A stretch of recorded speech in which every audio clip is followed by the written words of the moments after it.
Maayong hapon, magandang hapon, good afternoon sa inyong lahat sa araw ng Lunes, ika-26 ng buwan ng Hulyo, 2021.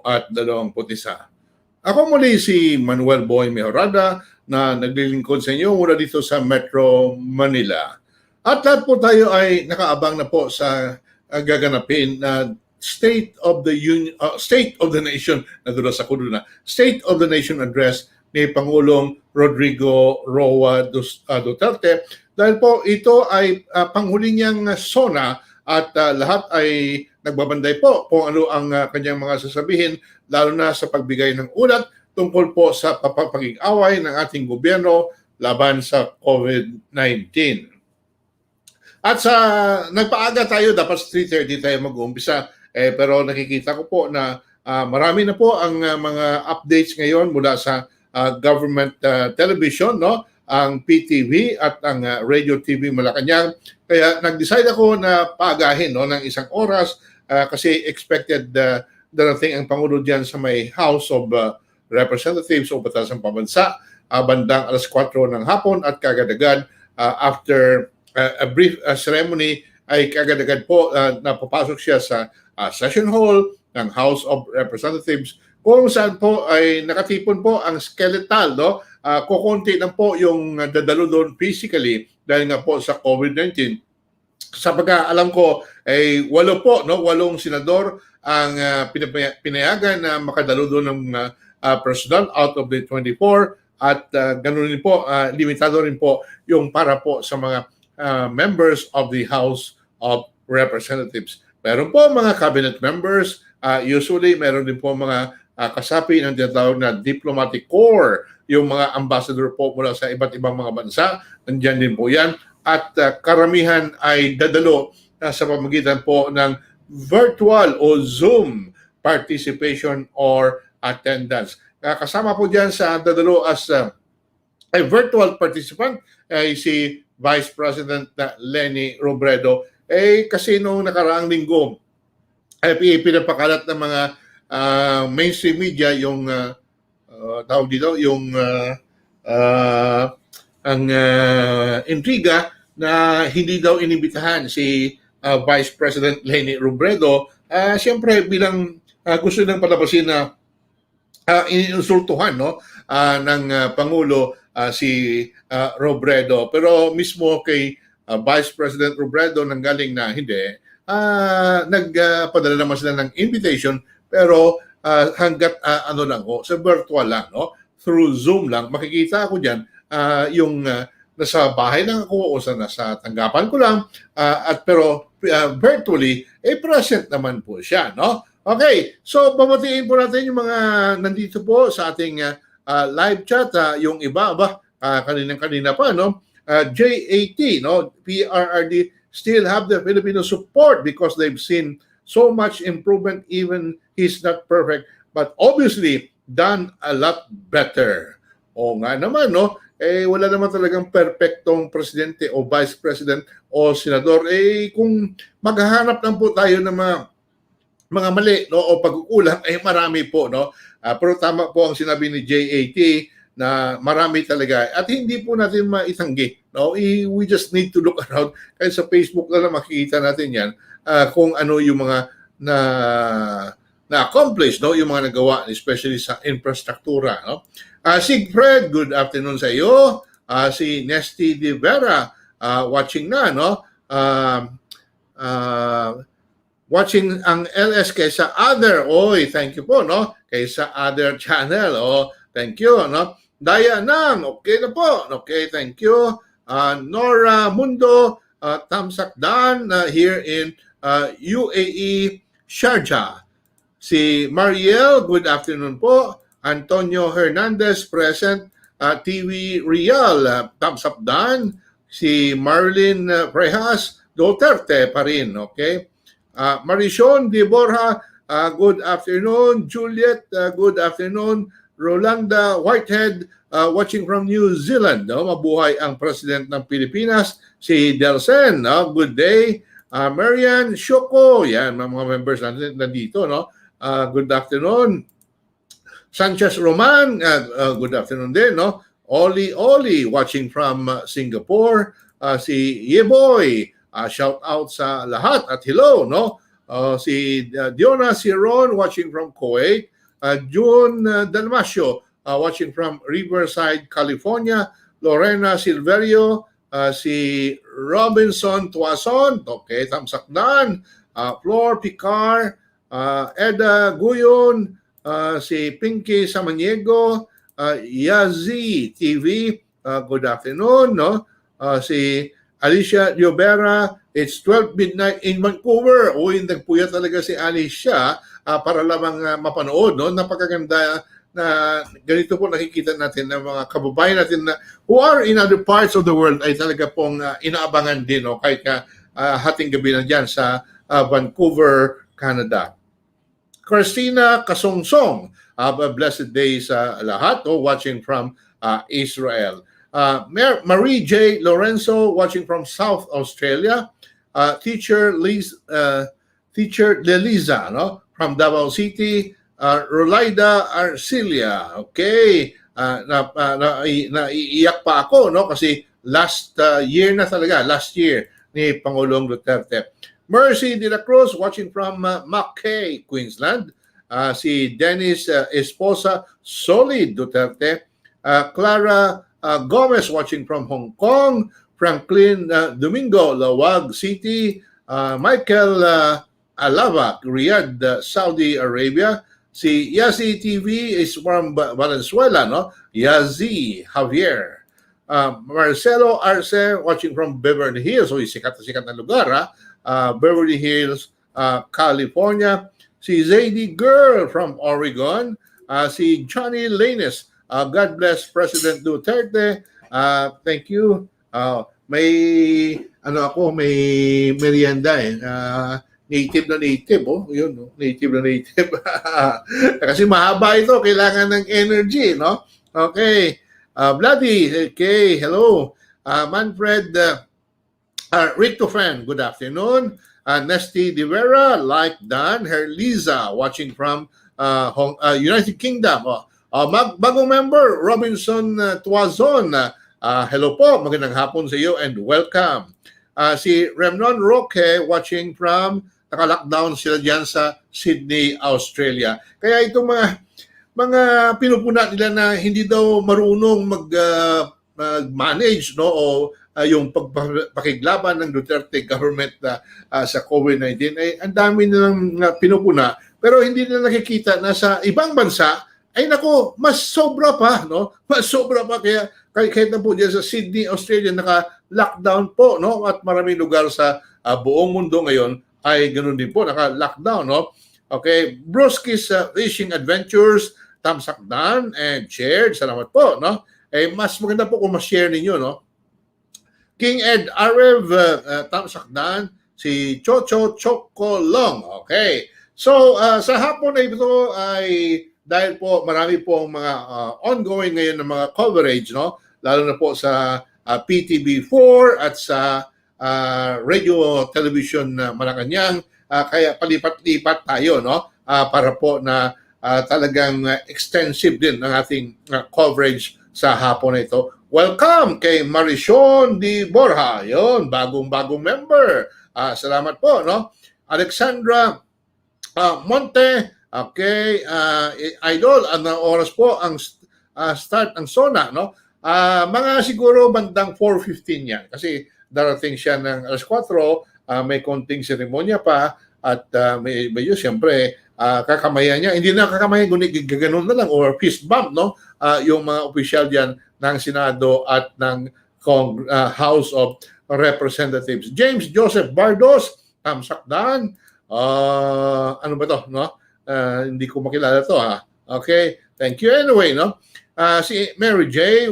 In Melbourne. Oy, lockdown din pala sa Melbourne, no? Pakita niyo itong mga senador na ito na akala nyo ang marunong, magaling sila, pero hindi nga nila nakikita na maraming ang mga lugar ngayon na talaga kung titignan po natin, mas mayaman dyan sa Australia, titignan nyo, lockdown sila, okay. Rene Solmeyo, thumbs up dan. Military comparison, PH, Duterte pa rin sa 2022, okay. Nag-renew ng membership si Marishon, salamat po, no? Vicent Lam, Tamsakdan, Hyacinth Lee, Tamsakdan, no? Hyacinth Lee is one of our supporters talaga, no? Renato Loco, Duterte, JAT, hello again. Si Kali Polaco, mabuhay po si Tatay Duterte. Kayo po ay mahal naming mga Pilipino. Salamat, Tatay. Si Mary J. Lorenzo, lockdown din po kami dito sa South Australia. Kaya natatawa na lang ako dito sa katulad ni Kiko Pangilinan, ni Lenny Robredo, na as if hindi tayo marunong, no? But if we compare, objectively, if we compare kung ano po yung takbo ng ating pag-away sa COVID-19 dito sa Pilipinas, ay naku, mas malayong-malayo po tayo, no? In terms of the number of infected Filipinos versus those in other countries. Okay. Si Solid Snail, good day. Juliet, good afternoon again. Unknown Shadow, Dilawan at NBA, nagsanib puwersa nga naman, no? Okay, si Stalactite, hindi pa ako handa na i-let go si PRRD, kaya meron na akong tissue. Talagang maraming emotional, no? Jocelyn Perez, nakakalungkot kasi last na SONA na ni President Rodrigo Roa Duterte. Florencito Dante, watching from Antipolo. Maridel Suarez, hello. Yan, okay. So tingnan natin, no? Check natin yung ating tawag dito, ang ating ano muna natin to? Ang ating Tamsak 194 po, no? Ang ating kasalukuyang Tamsak 0. Mukhang tulog ngayon, mukhang tulog ngayon itong mga tawag dito, yung mga nag-aabang dito, hindi nila alam, maagang-maaga tayo. Akala nila 3:30 kasi yung naka-announcement ko na mag-uumpisa tayo sa ating coverage. Kaya siguro akala nila may panahon pa sila magkape-kape. Hindi na alam, 201 na ngayon ang nandito po at nakapagtamsak na. Okay, so silipin muna tayo ng coverage ng PTB4, no? Kung ano na po yung mga paghahanda at mukhang ngayon po ay si General Guillermo Eleazar, ang hepe ng ating Philippine National Police, ay siya po yung na-interview, no? Ito po, no?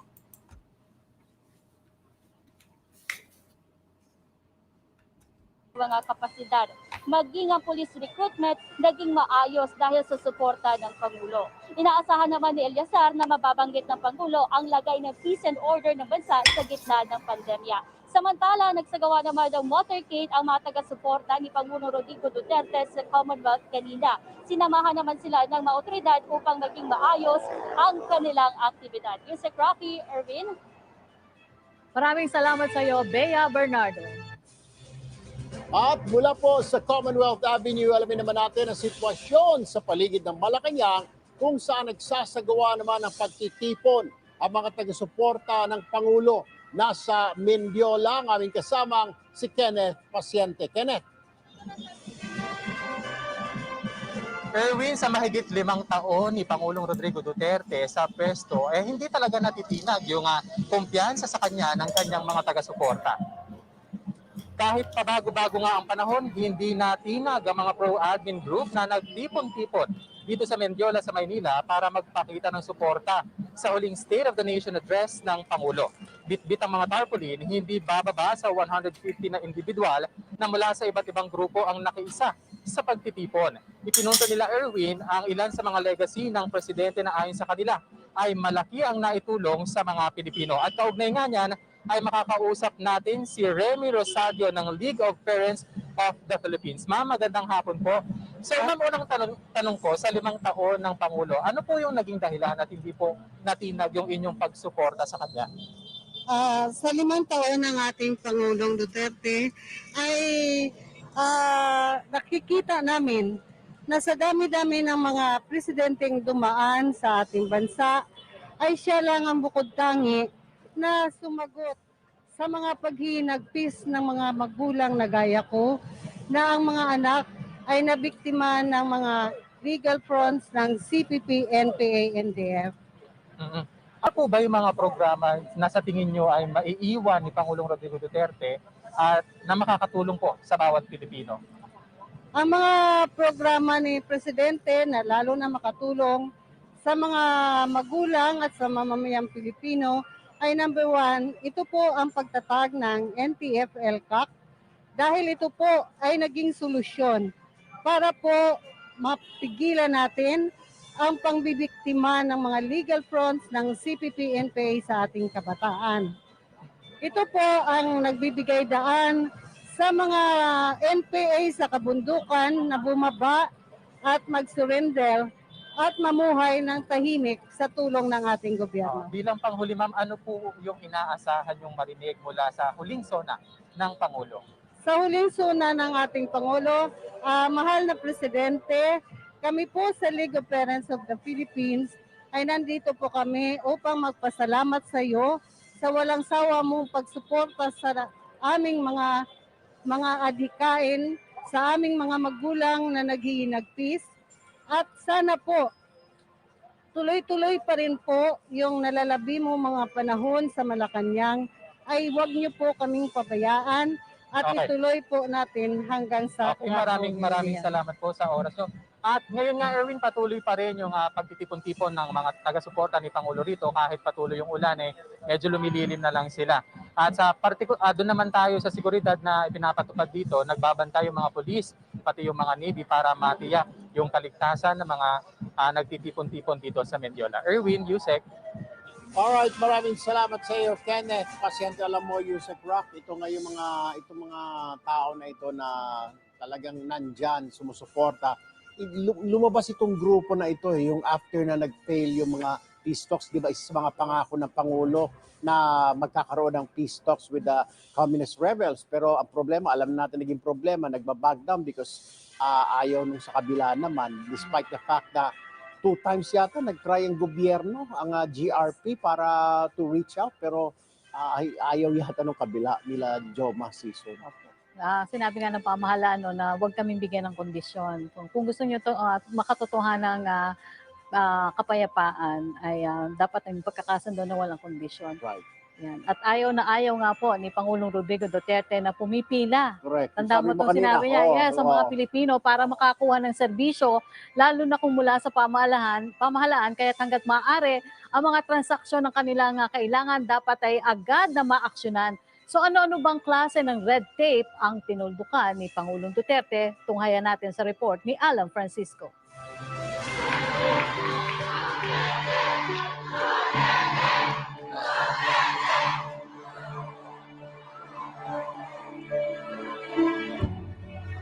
Maraming salamat po. Malasakit, tunay na pagbabago, tinud-anay ang kausaban. Kung serbisyo publiko ang pag-uusapan mula sa pangangampanya hanggang sa maluklok sa pwesto, hindi bumitiw si Pangulong Rodrigo Duterte sa mga salitang malasakit at tunay na pagbabago. Kaya naman sa ilalim ng kanyang administrasyon, pinalawig ang validity ng passport mula sa 5 taon patungo sa 10 taon. Kaya ang overseas Filipino worker na si Maricel, mas naramdaman aniya ang malasakit ng pamahalaan. Para po sa ginawa ni Pangulong Duterte, para sa aming mga OFW, malaking bagay po yun. Pinahaba rin ang validity ng driver's license. Mula sa dating 3 taon, ngayon ay 5 taon na.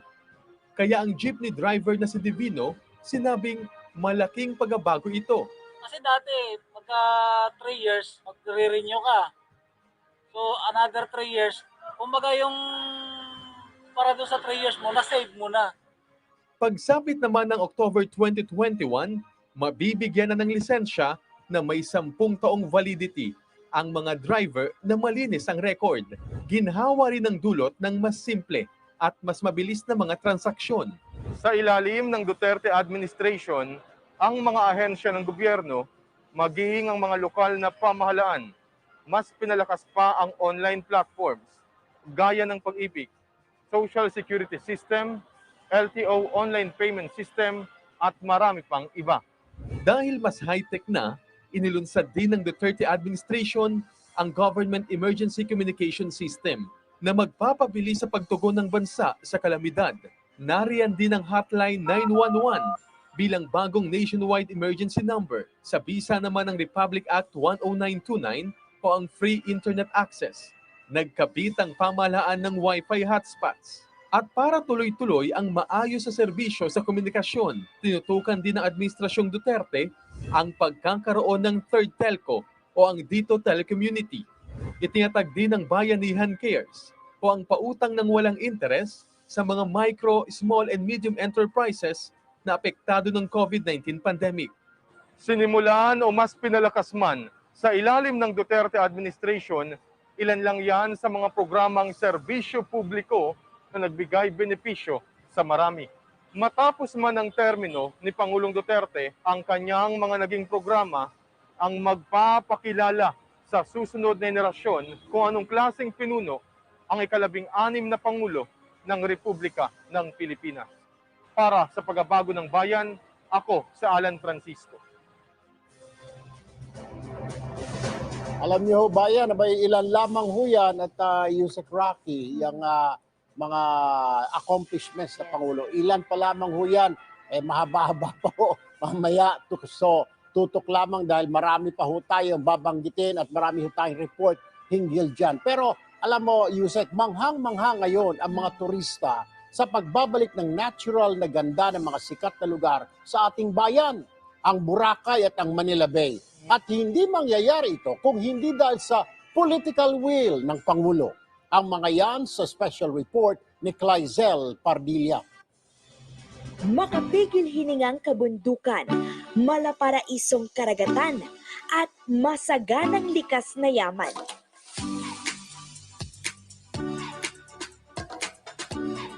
Yan ang Pilipinas, ang perlas ng silangan. Dahil sa ganda, marami ang nais itong makita. Pero ang banta na maabuso, malaki rin.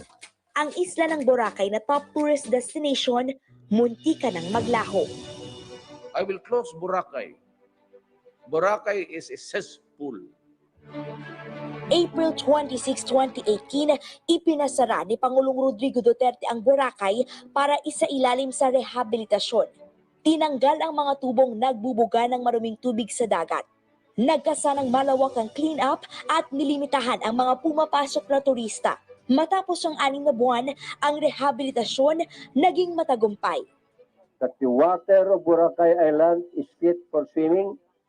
Ngayon, yung tubig ng Boracay, malinis na siya, walang dumi, at sobra talaga sa sarap paliguan, promise! Balik na po sa trabaho. Isinunod ang rehabilitasyon ng Coron, El Nido at iba pang tourist spots. At sa harap ng pangangalaga sa kalikasan, taong 2019, mas marami pang turistang nahumaling sa ganda ng Pilipinas na umabot sa 8 milyon. Pero hindi lamang sa tourist destinations natatapos ang laban kontra polusyon. Ang halos 2 dekada ng Supreme Court mandamus na nag-uutos na linisin ang Manila Bay, ipinatupad ni Pangulong Duterte. Walang takot na ipinasara ang mga negosyong naglalabas ng dumi sa Manila Bay at inirelocate ang mga informal settler families. Umarangkad ang Beach Nourishment Project at nilagyan ng puting buhangin ang Manila Bay. Mas maganda kasi dati nagdadaan kami dito, ang baho-baho talaga. Sa liderato rin ni Pangulong Duterte, ibinalik ang basurang iligal na itinapon sa Pilipinas mula sa Canada noong 2013. Iginitang bansa ang Basel Convention o paglabag sa pagkontrol ng transboundary movement ng mga hazardous waste. Hindi rin nakaligtas sa Administrasyong Duterte ang mga open dump site. Nito lamang Mayo, ikinandado at isinailalim sa rehabilitasyon ang higit 300 iligal na open dump sites sa buong bansa.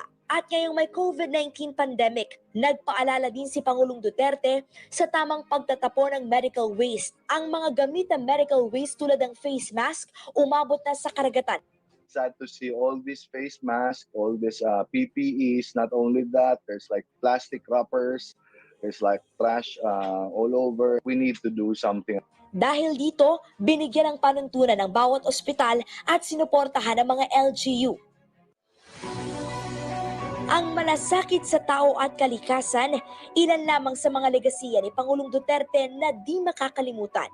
Pero habang hindi natututo ang lahat maging disiplinado, hindi pa rin matutuldukan ang banta sa tuluyang pagkasira ng ating kalikasan. Para sa pagbabago ng bayan, ako, si Kaleza Pardilla.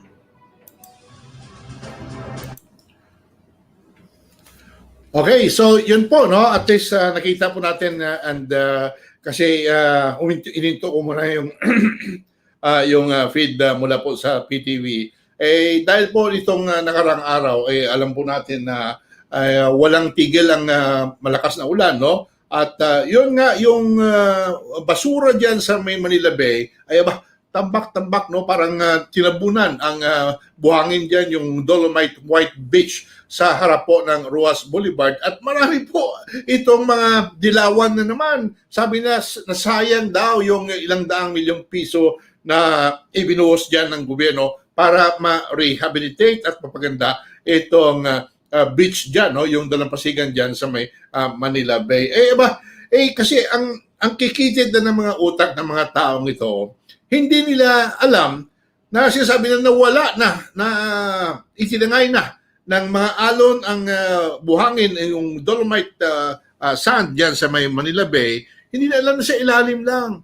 Kasi nga, dahil sa pagbagsak ng toneladang basura, syempre, talagang matatabunan, no? At hindi mo nga po makilala yung Manila Bay dyan dahil sa tambak-tambak na basura. Pero umpisa po, kahapon yata, nung medyo humupa na yung ulan, ay dahan-dahan na po at patuloy po yung paglinis dyan, yung clean-up operations ng mga taga-MMDA at the City of Manila. At unti-unti po bumabalik, no? Kaya yung sabi nila, wala na yung buhangin na ibinuhos dyan. Nandyan pa rin po. At sigurado po na pagkatapos po na talagang mawala na o umalis na ng Pilipinas itong masamang panahon, ay babalik po yan. At pagbalik niyan ay sigurado po parang Boracay po ang magiging anyo dyan sa Ruas Boulevard.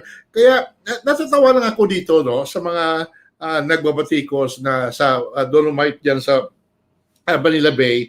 Hindi po nila nauunawaan na yung tinatawag na beach nourishment, no, yung parang sinusubuan mo at pinapakain mo, o kung sa sasakyan, yung kapag, di ba, kapag pumalya, yung nilalagyan ng gasolina, yung karburador, dati, wala na yan ngayon, no? Pero dati, yung tawag na pump priming, no? Pump priming, para po na makahinga yung dalampasigan dyan at unti-unti po mabalik yung kagandahan dyan ng Manila Bay.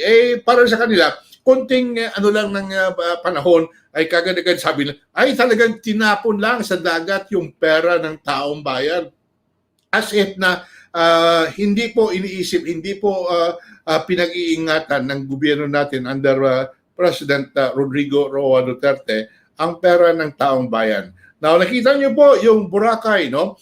Ako po saksi diyan kung ano na po kadumi ang Boracay noong mga taon 2000, last kong pumunta diyan 2017, no?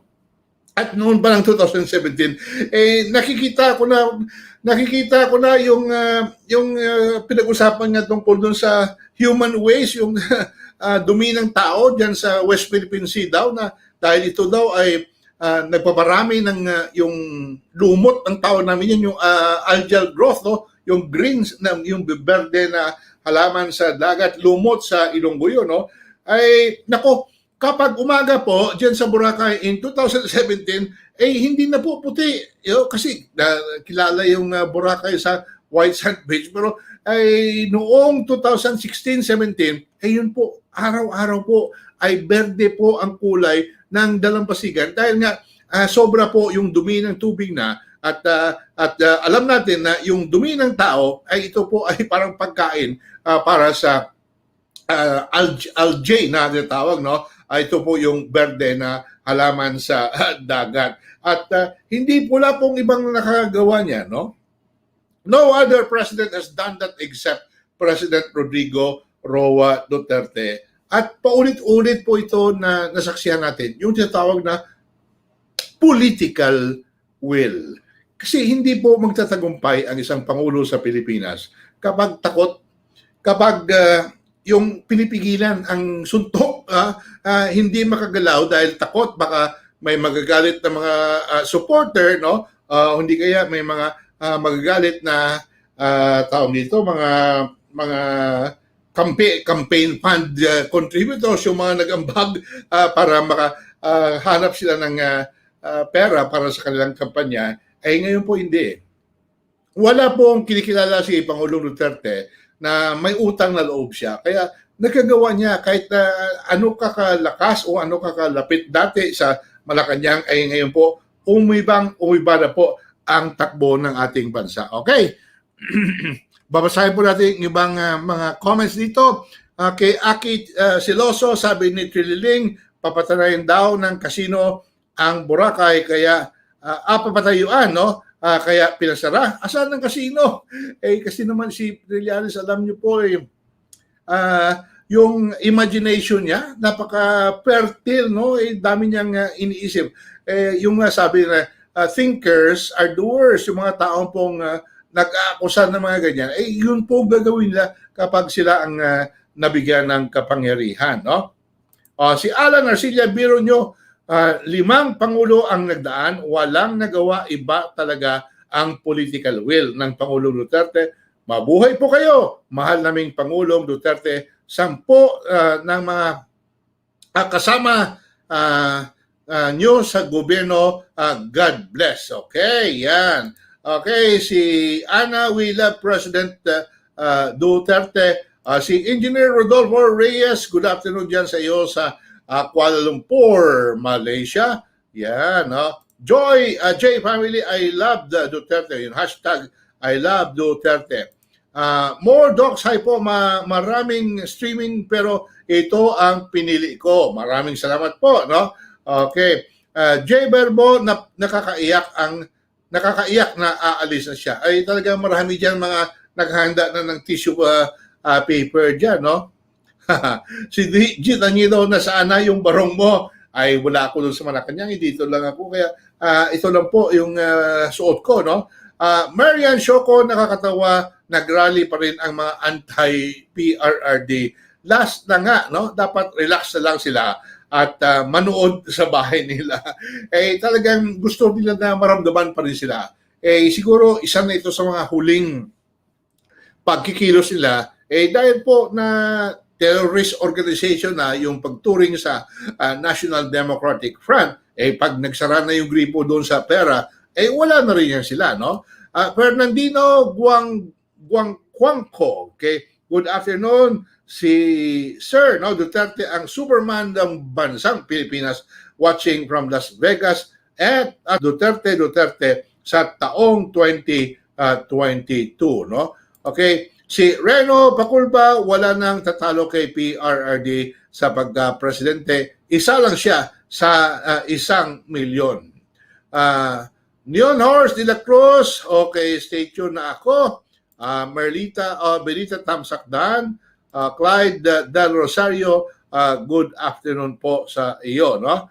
Okay, si Emelisa Briñas, abot pa ako. Oo, alas 4 pa, no? Abot pa ako, no?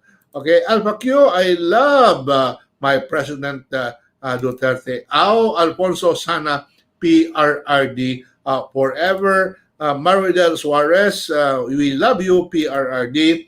James Joseph Bardos, si Bernardo Gamboa, long live President Duterte. Arzel Nono, bakit puro negative ang nakikita ko sa TV? Kaya nga patuloy, hindi pa sila tawag dito, hindi sila napapagod na kahit na nakikita nila na hindi naman tumatalab sa isip ng taong bayan, ay talagang ipinipilit nila, no, na ibenta nila ang mga ganitong balita na hindi maganda, no? Gusto nila ipakita na maraming mali at maraming pagkukulang sa Duterte administration. Luis Dizon, the INFJ boy next door, di naman po bago ang paglalagay ng dolomite sa may dagat. Opo, no? Kasi nga ang kikitid ng mga utak nila. Hindi nila alam na sa ibang bansa, yun po ang tinatawag na engineering yan eh. Beach engineering ang tawag dyan. Talagang pinag-aralan na yan. Paano ba natin mabawi yung dagat, no? At mapalapad yung dalampasigan dyan. Yun nga, dolomite, wala kang makukunan na yung buhangin sa dagat. Saan ka kukuha nun? Dredging ka? Naku, napakahirap yan. Kaya nga po, ginagawa na lang po ay dolomite po para mas matipid po, no? Malaki din po ang gagastusin pero mas matipid yan kaysa yung reclamation na tinawag nagamit po yung mga dredger. Okay. Elsa Reynares, tamsakdan na si Gado Magsino Duterte ang bumangga, giba. Okay. Si Cox TV, yung Dubai nga boss, daming made man-made islands. Tama po, no? Kasi nga hindi sila nagbubukas ng kanilang mga isip at mga mata nila na marami ng ganito. Kahit yung China, nako, ang masama pa doon sa China, nagpagawa ng mga island diyan sa may South China Sea. Alam niyo ba kung saan galing yung lupa diyan? Galing sa mga bundok diyan sa Bales nung panahon ni ilang yumaong President Noynoy Aquino.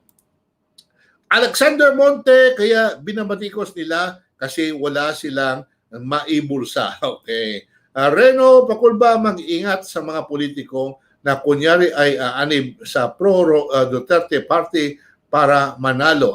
Talagang wala tayong magawa dyan. No? Ganun talaga ang kaugalian ng mga politiko na noon pa yan. Kung anong partido po ang malakas, sasali sila doon, lilipat sila. Hilda Tamon, magandang hapon, no? Si Lianatan Norebas, mahal ka namin, President Duterte. Dan Sui TV, kamaliwan po ang malalaking media na wash out ang dolomite. Hindi sila nag-iisip, no? Na tubig ay hindi makakabig ng kung pag tulak kaya, no? Yung mga basura andyan, no? Okay, yan po, no? Okay, Edmond Domingo, good afternoon. Daming gano'n, no? Daming pumasok, no? Vince Seiler Maglaki, good afternoon. Si Ronnie Lobo, no? Uulan kaya madamol ngayon, no? Sa Commonwealth, ewan ko, hindi ko na-check yung panahon sa labas, no? Si Shieldheart, no more dilawan at opposition sa 2022. Matuto na tayo. Okay? Francis Jerome Penuela, si Renato Reyes, member ba ng Mason? Hindi ko alam yon, no? Okay, Loretta Paner, magandang hapon po. Excited na po kami dito sa San Pablo City, Laguna sa huling SONA ng ating mahal na Pangulong Rodrigo Duterte. He is the best president ever, no? Kaya kung makikita po natin sa mga comments ninyo at kahit sa ibang mga social media, parang unanimous, no? Parang halos lahat ng mga Pilipino ay ganito po ang sinasabi, si President Duterte ang pinakamagaling na Pangulo na nakita natin dito sa Pilipinas magmula noong si Ferdinand Edelin Marcos ang umupo po dyan sa Malacanang, no? Okay, so balikan natin ang PTV4 kung kamusta po ang takbo dyan sa may House of Representatives. It is now 42 minutes after 3 o'clock. Siguro medyo na dyan, naka-alert na yung House of Representatives, no? Para po sa kanilang paghahanda na salubungin at i-welcome si President Duterte. Balik tayo dito sa PTV4. And if you destroy the youth of my land, you are destroying my country. So that I will kill you. Wala akong problema. I can rot in prison for my country.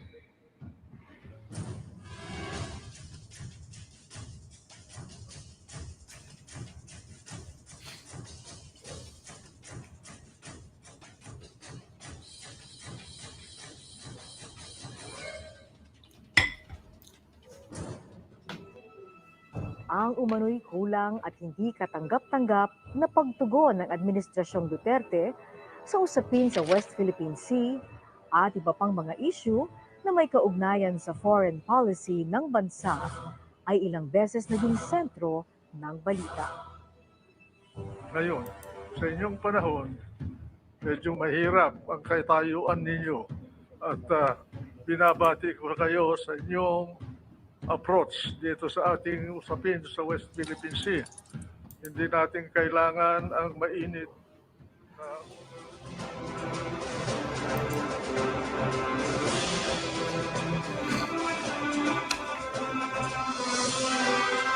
Okay, sa puntong ito ay matutunghayan na natin na pagdating ng ating Pangulong Rodrigo Duterte, eksakto alas 3:40, lumapag po ang eroplano ng ating Pangulong Duterte dito po sa compound ng House of... Okay, so nandiyan po makikita nyo yung pagdating na ni Pangulong Duterte dyan po sa Batasang Pambansa Complex at siguro eksakto alas 4 talagang mag-uumpisa ang kanyang paghatid ng kanyang State of the Nation Address. Panghuli, no? Pang-anim na po na SONA ito na ihahatid o ibibigay niya sa taong bayan sa pamamagitan po nitong taung-taunang State of the Nation Address. So panoorin po natin, no, ang coverage na ito ng PTV4 diyan po sa loob ng Batasang Pambansa. Lang rin po sa sumalubong po sa ating Pangulong Duterte maging si Senate President Tito Soto. Ayan, ito sandali po na sila ay mananatili dyan po sa holding area ng House Speaker at pag-uusapan ang ilang po mga mahalaga pang mga finishing touches para ho sa magiging pagsisimula ho ng State of the Nation Address ng ating Pangulong Duterte. That's gonna be his last SONA for this year.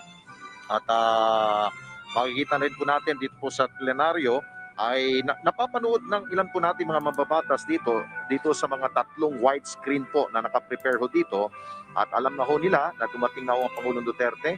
Sila ngayon po ay nakaupo kanina bago po dumating ating po Pangulong Duterte ay abala ho ang ilan po natin mga mababatas na makipagkwentuhan po sa kanila pong kapwa mga mababatas at ganoon din po mga cabinet members.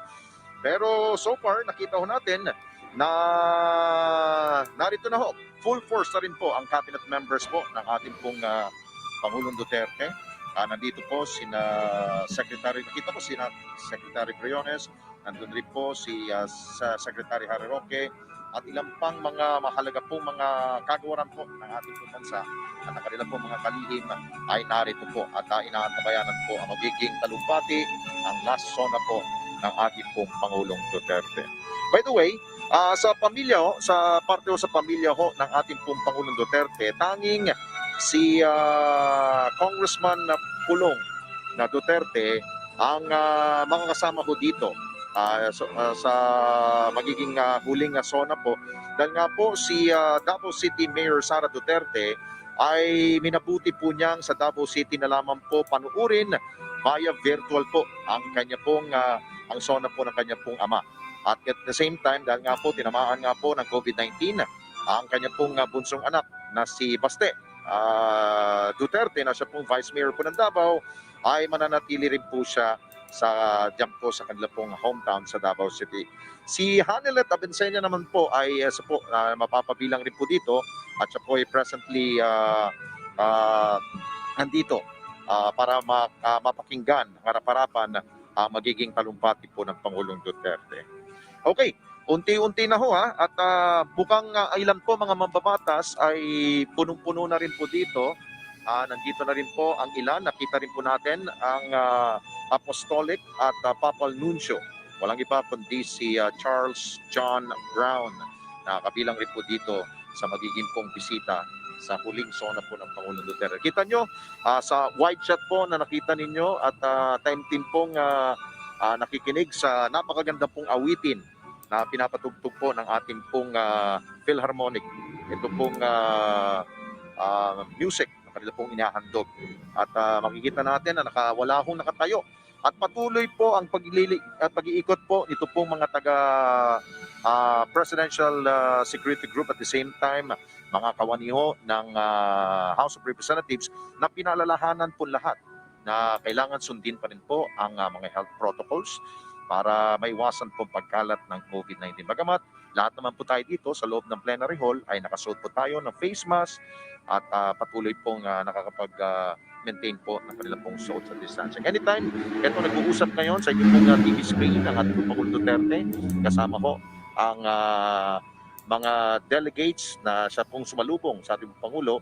Nandiyan po si Senate President Tito Soto at si House Speaker Lord Alan Velasco at ilang pang mga miyembro ng welcoming committee ng dalawang kapulungan po ng Kongreso. Anytime ay tutungo na po dito ang Pangulong Duterte. We're just waiting for go signal. Siguro may mga ano lamang, siguro kwentuhan muna sila dyan at matabayanan ako natin. Isa po siguro sa ating pong mapapakinggan sa magiging talumpati po ng Pangulong Duterte ay importante ho to para sa ating po mga kababayan dahil tayo po ay nasa lanta po nito pong pandemya tulad po ng COVID-19. Ang inaasahan po natin marinig dito at inaasahan rin po ng mga mambabatas ay yung ano po ang magiging plano ho, especially po sa economic recovery program po natin. Ito po ang magiging isa sa kahilingan ng ating pong Pangulong Duterte para ho sa ating pong dalawang kapulungan ng Kongreso na ipasa na ang Bayanihan 3 para maagapan ang epekto ng pandemya dulot nito pong COVID-19 na alam mo natin na nag-iibang anyo talaga ho, lalo't ito nandito na ho ito pong Delta variant nito. So antabayanan na ho natin in a short while habang patuloy pa rin po ang kwentuhan dyan po sa holding area ng ating Pangulo. Para sa kaalaman ng lahat, eksakto alas 3:40 po ng hapon ay lumapag po at dumating na po dito ang ating po Pangulo. At tabayanan po natin ang magiging huling State of the Nation address po ng Pangulong Duterte in a short while. Magbabalik pa rin po ang inyo pong special coverage ng inyo pong PTV.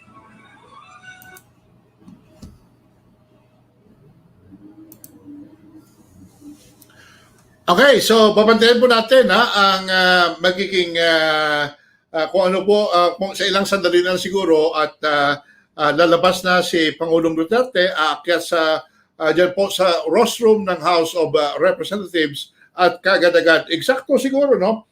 It's 3:51 in the afternoon, kaya siguro inaantay na lang na talagang pumatak sa eksakto sa alas 4 ang oras bago po siya lalabas dyan. So, ganyan po, makikita nyo ay konting usap-usapan na, no? Siguro para lang maka-relax ng konti, no? Pagkatapos na. Kasi lumipad siya by helicopter from Malacanang, no? So, SONA 2021. Kaya po, talagang nakakataba po ng puso na makikita po natin, no? Itong mga pahayag ng ating mga kababayan na buong suporta pa rin po, no? Wala pong talagang pambihira po talaga ito na after 5 years ay parang lumakas pa nga, no? Parang lumakas pa. Hindi po, wala po tayong nakikitang ganyang klaseng liderato mula pa nung bumalik po ang eleksyon, mula po nang matapos na yung Marcos government dito, ay hindi po, kalahati pa lang po, kay Erap ka, hindi nga nakaabot ng 3 taon ay napilitan siyang bumaba sa pwesto, no? Dahil yung EDSA 2, no? Kaya nga ay talaga po dahil sa mga maraming controversy, no? Pero ngayon po ay yung damdamin ng taong bayan ay hindi po talaga natin maitatago, no? Bulag lang po at bingi, no? Ang hindi makakaunawa ngayon na ganito pala talaga ang pagmamahal ng taong bayan sa kay Pangulong Rodrigo Roa Duterte. Kaya mamaya ko na po ipapakita dito sa post-analysis, no? Huwag kayong umalis dahil gagawa pa tayo ng analysis po sa mga sinabi o ano po mga lalabas po sa kanyang talumpati ngayong hapon, no? Ay hindi po natin alam kung anong kahaba, no, ang kanyang magiging SONA, Pero based on the previous years, siguro mga nasa 45 to 50 minutes po yan, no? Naalala ko tuloy yung huling SONA niya, no?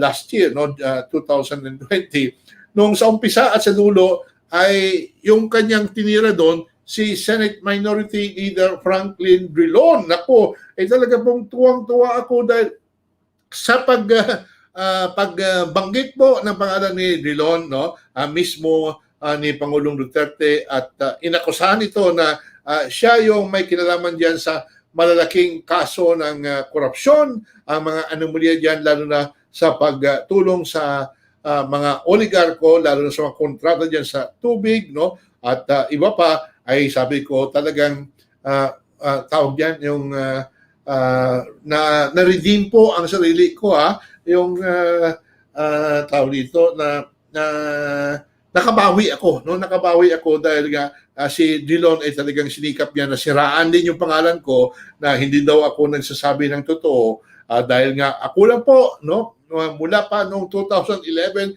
ay talagang nag-iisa lang po ako na nagsisiwalat ng kanyang mga anomalya. Kaya tuwang-tuwa po ako noong 2020 na mismo po ang Pangulo natin ay parang pinatunayan niya, i-prove me, pinatunayan niya na tama pala yung mga sinasabi ni ang inyong lingkod, Boy Mejorada. Okay, balikan po natin ang coverage ng PTV4 mula mismo sa Batasang Pambansa Complex. Sa Kongreso, lalo na kay Melales Moras sa Palasyo, na sino maging kasama. Ayun nga, may kasama pala si Senator Bongo doon sa entourage, yung sa chopper, at ang kanyang common law wife, si Hanilet, at yung anak niya, if I'm not mistaken, kasama rin yata. Or anyway, because this is the last SONA nga ng Pangulo, kaya I expected na kasama yung kanyang first family. Yes. Yang inyo po nakikita, yung maliit sa kanang bahagi ng screen, yan po yung sitwasyon ngayon sa Kongreso. Ayan na po, live po yan. Si Senator Tito Soto na sa kaliwang bahagi. Kung kayo po nakaharap sa TV, yung sa katabi niya ay si Lord Alan Velasco. Yes, naantabayanan, eksaktong alas 4 ng hapon ay papasok na sa loob ng session hall si Pangulong Duterte o doon sa rostrum na tinatawag na napapanik na siya doon para simulan ang kanyang pag-uulat sa bayan. Kanina nung na-interview natin si House Majority Floor Leader Romualdez at sinabi niya na isa daw sa mga pangunahing tatalakayin sa pagbubukas ng sesyon itong 2022 national budget. Ano raw, gaano kahaba raw ito? Kasi di ba, usually past SONAs, alam na natin na may mga advance info tayo, ilang minuto, ilang oras. Oo. Kasi fluid, katulad nga ng sinabi ni Melales Moras. Pero sa report ni Presidential Communications Secretary Martin Andanar sa kanyang information, 59 minutes yung speech. So, ang sabi niya, hindi niya alam kung magkakaroon ng ad-lib. Ayun.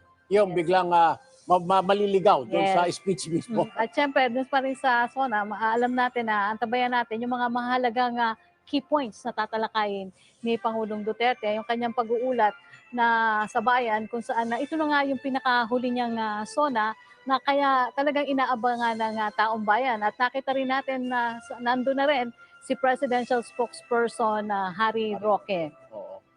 Pato sa may mga ilang mababatas, if I'm not mistaken, nandun yata si Senator Bato.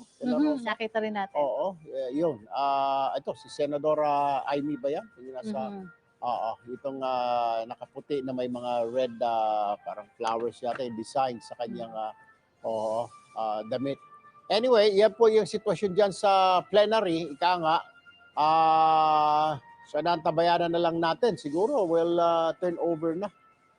Yusek Rock sa ating kasama dyan sa Kongreso. Oo, nakita mo rin na Erwin, di ba? Hindi sila halos magkakatabi. At saka mga mambabatas, ayan yung mga mambabatas, ayan yung mga congressman, mga congresswomen, yung hindi na magkasya doon sa baba, dito sa taas. Okay. At sabi nga sa report ni Sweden Velado, bukod doon sa negative RT-PCR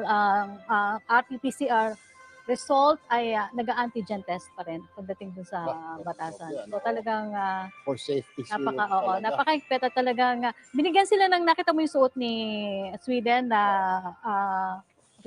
parang wristband. na yun ang patunay na nakapasa ka at ligtas kang pumasok sa loob ng batasang May nakita rin ako si pambansa. Secretary Mark Villacanino para may ID nakagay. Oo. Clear. So talagang ganun ka higpit yung Oo, kanilang protocol para sa huling State of the Nation address ni Pangulong Rodrigo Duterte. So, sa ilang saglit Maya, nabay talagang tama si Yusek Rocky, alas 4 in punto. Usually, ang SONA ng Pangulong Duterte, ng mga Pangulo na magsusona dyan, I think it is the tradition, kaya inaantay, may ilang minuto pa bago mag-alas 4, kaya nakaintabay na lahat. Maging si Senate President nandiyan na sa ibabaw at saka si House Speaker Lord Alan Velasco naroon na rin. So inaantabayanan na lang po natin ang pagpasok ng Pangulong Duterte diyan kanina. Bago tayo nag-break, kasama niya pa sina Senator Soto at sa Speaker Velasco. Yes. Doon sa parang isang kwarto. Pero ngayon sila ay nandyan na ngayon sa ikang plenaryo. Okay. Alright. Ay magtungo na po tayo doon sa aming mga kasama sa Kongreso para magbigay pa sa atin ng update dyan. Kumustahin natin sino-sino yung mga...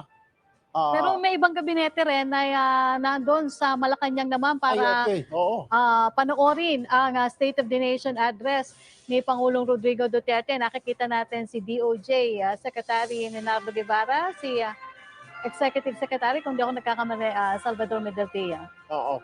At iba pang mga gabinete. Tama nga sinabi ni Melo Lesmoras, may mga ibang sasama kay Pangulo sa Kongreso pero meron din dyan sa Malacanang. Sa anong silid ito? Rocky, itong pwesto nila. Kung hindi ako nagkakamali, ito nasa ceremonial hall. Ceremonial hall. Mas maraming pwedeng umupo doon. Yes, mas malaki yon. Mas malaki yung lugar na yon para ma-monitor nila ang State of the Nation address. Ito yung lugar kung saan nanumpa si Pangulong Duterte bilang Pangulo ng Pilipinas. Yung lugar na yon, kung hindi ako nagkakamali. Okay. Yun yung lugar na yon. Alright, ipuntahan na ho natin ang aming mga kasama dyan sa Batasan.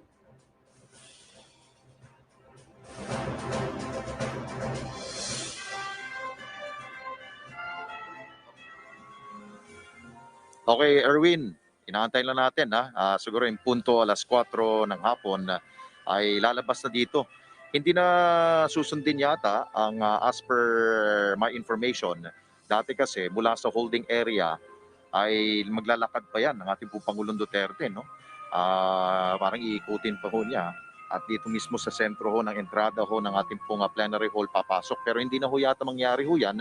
At ang plano ho yata kung saan po lumabas sina House Speaker Lord Alan Velasco at maging si Senate President Soto, doon na rin po lalabas ang ating pong Pangulong Duterte. Papasok ko dito sa plenary hall po. Parang iniiwasan nila na mas mahaba po lalakarin pa at baka makasaga pa ho ng COVID-19. Mas maigi na po to na very safe at very short ang kanya pong hahakbangin lamang hanggang siya po'y makarating po dito sa mismong plenary hall at dito sa mismong tapat ng plenary hall. Anyway, ilang saglit lang lamang ay inaantabayan na natin at marami na ho dito sa ating mga mambabatas ang naka-ready na rin, nakaupo na rin. Yung first two rows, ito po yung ating po mga senador, no? Mula sa upper house. Kikita ninyo, ang pinakauna ho doon sa upper area na yan ay walang iba kundi si House Majority Leader Mig Zubiri. At the same katabi ho niya si Senator Bong Revilla Jr. at si Senator Tolentino, if I'm not mistaken. At ang ilang pong mga senador ay nasa likuran ko na si Senator Amy Marcos at ilan pa. At doon naman po sa panig ng mga mambabatas, nandun po sa kabila. Mostly, nandun po sa, if you're facing the flag, nasa kanang bahagi po ay mostly po mga House of Representative members po yan. At dito naman po sa likuran, ang mga cabinet members na nakantabay na rin po at mapapakinggan ang magiging State of the Nation last. Ito, nakikita ninyo sa yung TV screen ay meron pong official kinukunan lamang ho ng pictures ang ating pong Pangulong Duterte, kasama ho ang una, si Senator Bongo, at the same time ito si ang kanyang pong common law wife at ang kasalukuyan pong partner po niya na si Hanilet Abencena. Ito po ay usual na customary pong ginagawa ho ng first family, pero ang ano dito, wala ho dito ang kanya pong ilan po sa kanya pong miyembro ho ng pamilya ho niya. Lalong-lalo na po ang panganay pong anak na si Davao City Mayor Sara Duterte na minabuti pong manatili na lamang po sa kanya pong hometown sa Davao City at papakinggan na lamang po ang speech ng kanya pong ama via virtual. Ganon rin po ang kanya pong bunsong anak na si Baste, ang Vice Mayor po ng Davao City. Siya tanging lamang po ang pangalawang anak po na si Congressman Pulong Duterte na siya rin pong kinatawan ng House of Representatives. Ito na, palabas na. Palabas na po ang ating pong Pangulong Duterte at ito nga po. Dito nga po. Ayun.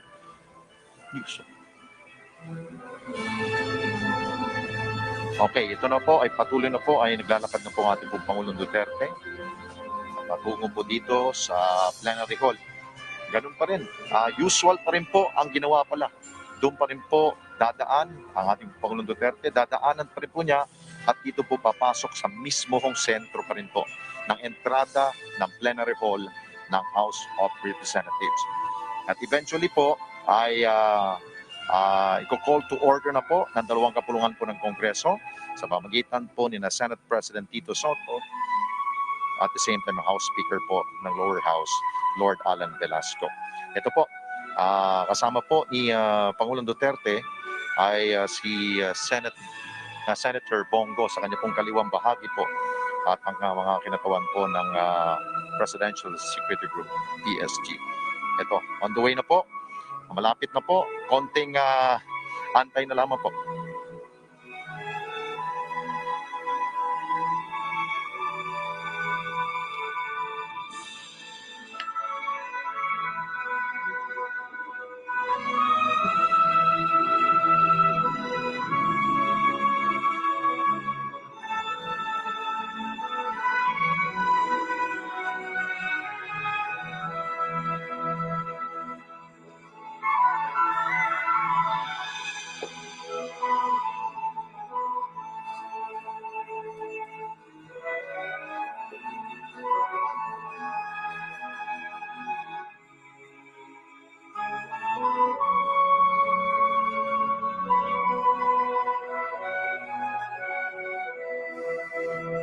Ang inyo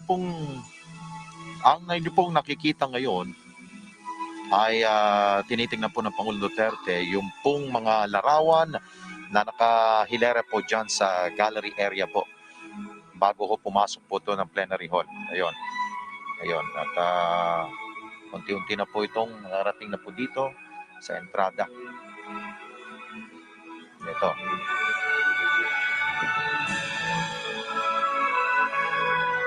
Ayun. Mga larawan po ng mga dati po mga House Speakers ng House of Representatives.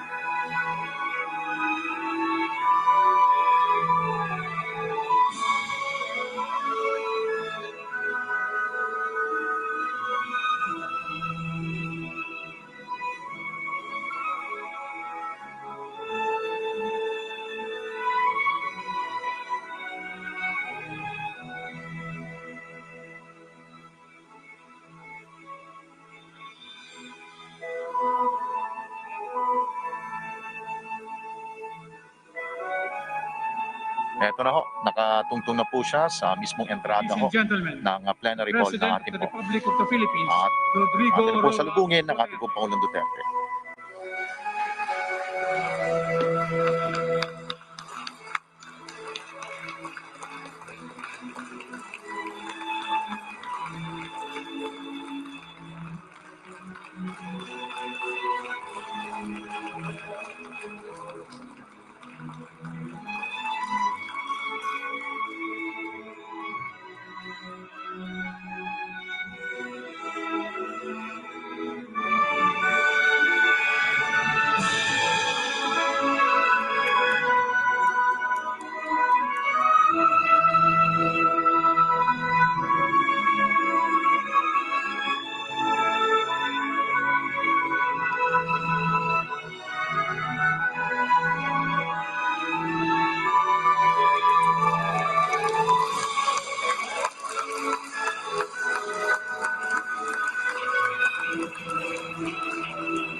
On the part of the Senate, the joint session is called to order.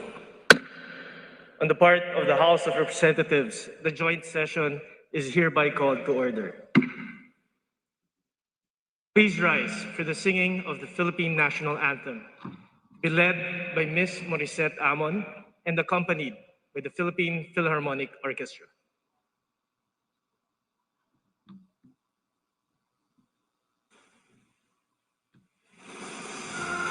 Pag-ibig, penas ng sinangalan, alap ng puso, sa dibdib mo'y buhay. Lupang hinirang, duyan ka ng magiting, sa mandulupin, di ka pasisikin, sa dagat at bundok, sa simoy at sa langit mong baka, may dilag ang tula at awit sa paglayang minamahal. Ang kisap ng watawat mo'y tagumpay na nagdidingding, ang bituin at araw niya kailan kamay di magdidingin. Lupa ng araw ng walhati pagsinta, buhay langit sa piling mo. Aming ligaya na kapnay ng api, ang mamatay ng dahil sa'yo.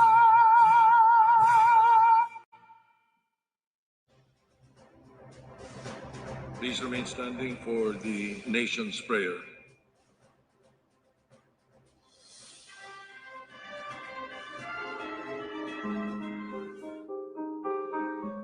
Ama naming makapangyarihan sa lahat, narito po kami upang magpasalamat sa lahat ng biyayang binibigay mo po sa aming mayaman na kalikasan, mga kakayahan at tibay ng loob.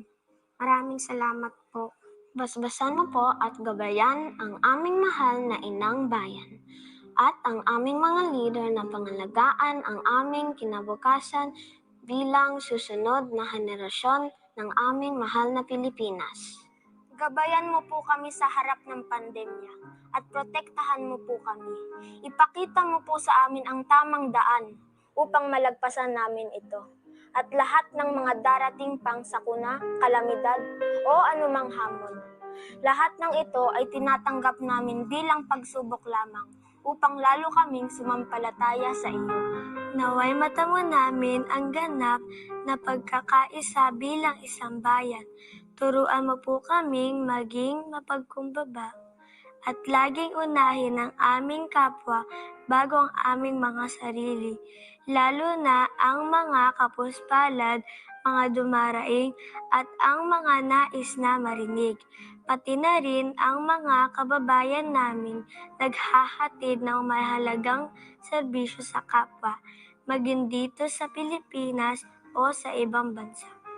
Patatagin mo po sana kami bilang tao at bilang isang bayan na laging nananalig at naniniwalang hindi mo po kami pababayaan kailanman. Salamat Panginoon sa lahat ng iyong blessing sa amin. Ito po ang aming dasal. Amen.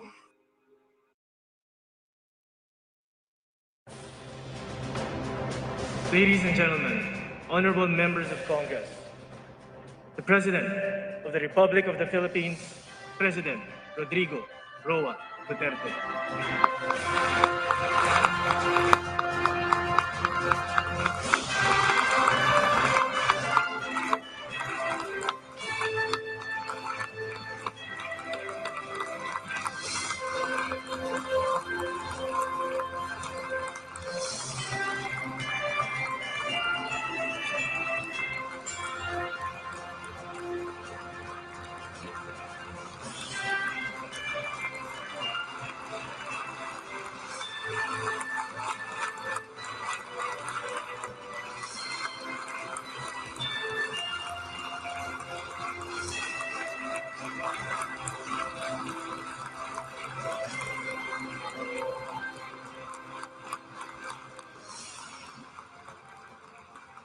Kindly sit down.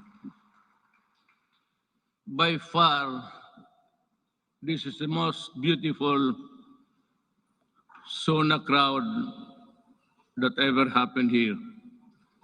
So many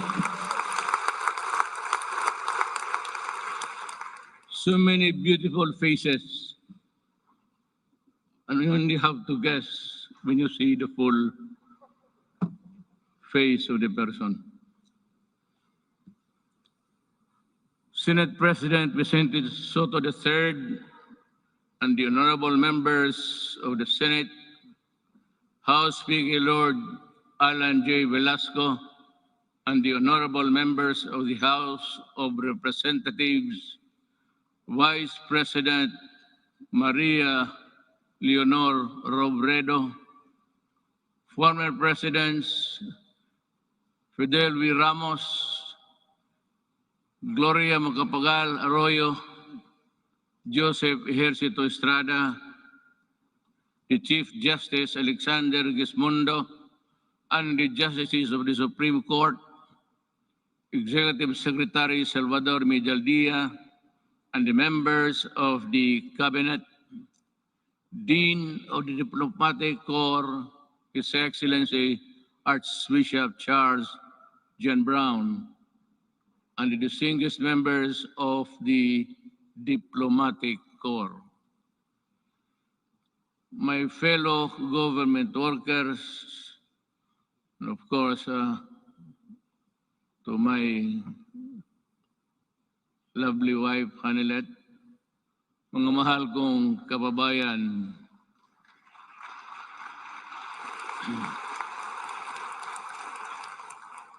when I assumed the presidency 5 years ago, dominant in my mind were the dreams and visions of a better life for all Filipinos. I saw them as reachable through the institution of reforms and radical changes in both in the structure of government and the mode of governance. Changes designed responsibility, accountability, and all in consonance with the truth that the public office is a public trust. When I ran for the presidency, I just made fundamental processes, and strangely, you can count them by the fingers of your hand. I made those changes which I thought that was really, there was time and doable. To offer free education, it's there already. The universal health care, nandiyan na po. The fight against illegal drugs, criminality, and corruption, and the development structure, including free irrigation and other big-ticket projects, which I thought I did not have the funds to do it. But perchance, among others, they were done in my term. Today, as I approach my term, my end of my term, I have less visions, but more remembrances. But mine is not to review or to second guess what might have been, but to bear and respond with the urgency of the unforeseen events as they unfold. Even before I took the oath of office, and everyone else, I suppose, knew the gravity of the enormity of the problems that the country was facing. And precisely because of that awareness, I was driven to hasten implementation of changes which I believe the country needed, keeping in mind that the Constitution afforded me only 6 years to make those changes happen. Making a difference within the constitutional time frame is what I was up against. But no one gets by legally without warming to the needle's eye of the constitutional imperatives. That is why I cajoled, I shielded, I pushed, and I tangled with men of wealth and influence who were oblivious to the anguish and pleas of the weak and impoverished. And for that, I was pilloried to no end. But I did not succumb to the attacks, and neither did I allow criticisms, however intense, dampen my determination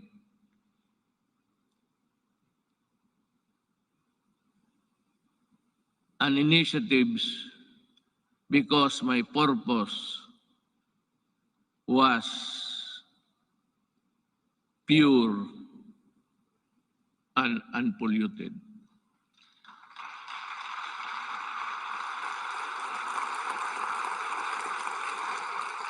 While we were busy instituting reforms, the twin augurs of illegal drugs and corruption laid low for a while, only to resurface as still with us. And make no mistake about it, corruption is but another term of stealing people's money, dashing in its wake a nation's goals and aspirations. Due to the brilliant programs and excellent work of our economic managers and the extraordinary cooperation between the executive and legislative branches of government, our economy, with investor confidence, was poised to leapfrog from the company into the company of the world's fastest growing economies until COVID-19 pandemic stalled everything. Be that as it may, allow me this opportunity to extend my personal and the nation's gratitude to all those who selflessly gave their all in the fight against COVID-19, our health workers and other frontliners who risk their own safety.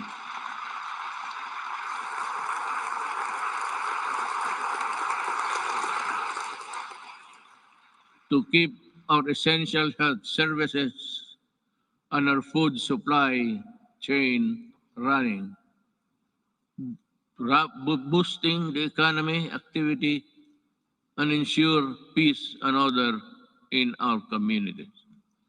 I would like also to extend my deepest appreciation for the generosity of the private sector who came to the government's aid in fighting COVID-19.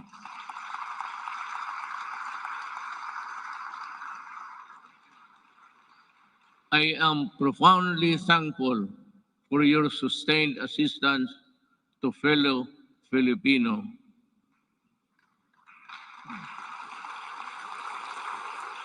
And amidst the same deleterious effect of the pandemic to our respective industries, let me assure you that the government is committed to assess the private sector to regain the commercial vibrance of the country prior to the pandemic.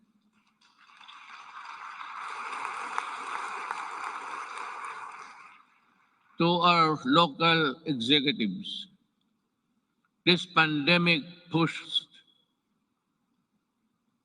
you to step up and deliver responsive assistance. I'm glad to have seen you undertake new and heightened responsibility, working doubly hard to protect your constituents. To the international development partners who extended a helping hand amidst the global health emergency, the Philippines remembers your kindness and goodwill with sincere gratitude.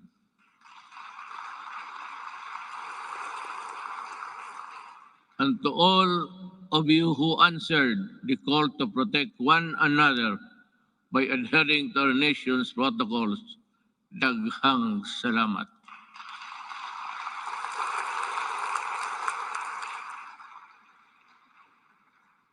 But then let me ask,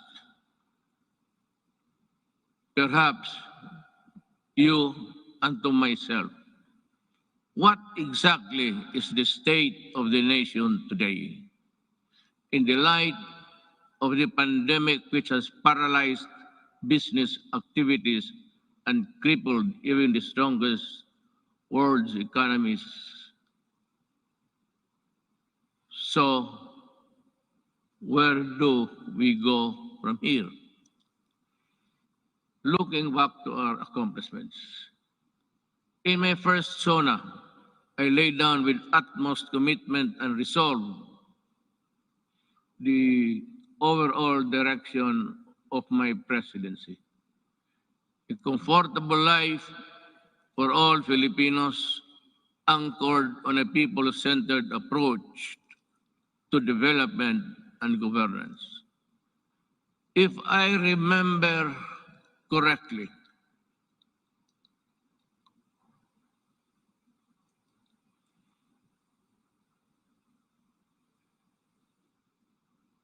my administration,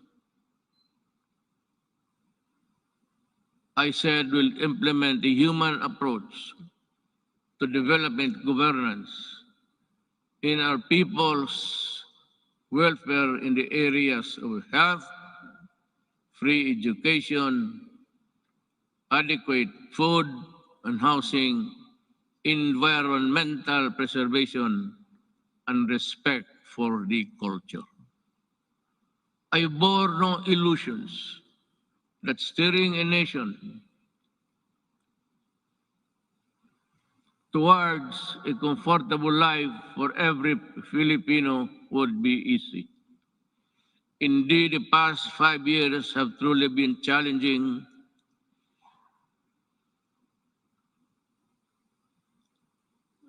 and humbling.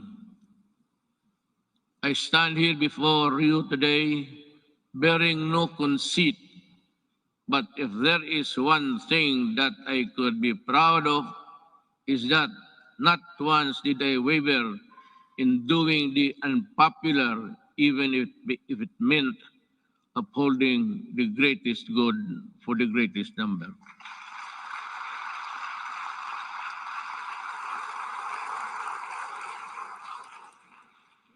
Before I took office, our country was beset with communist insurgency scattered across the nation. A separatist movement that sought to divide us on the basis of religion and religion's deficiencies, and the proliferation of illegal drugs and criminality. Our armed forces were ill-equipped to deal with internal and external threats, while the police force had been overwhelmed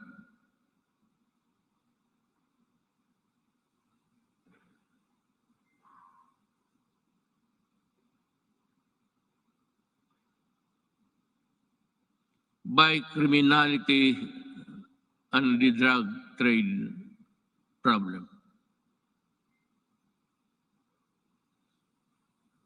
This is why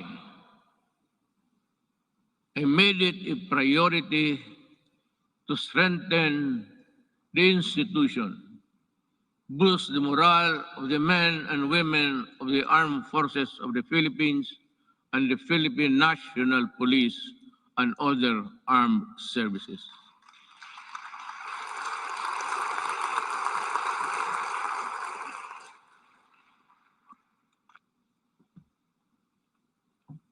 Again,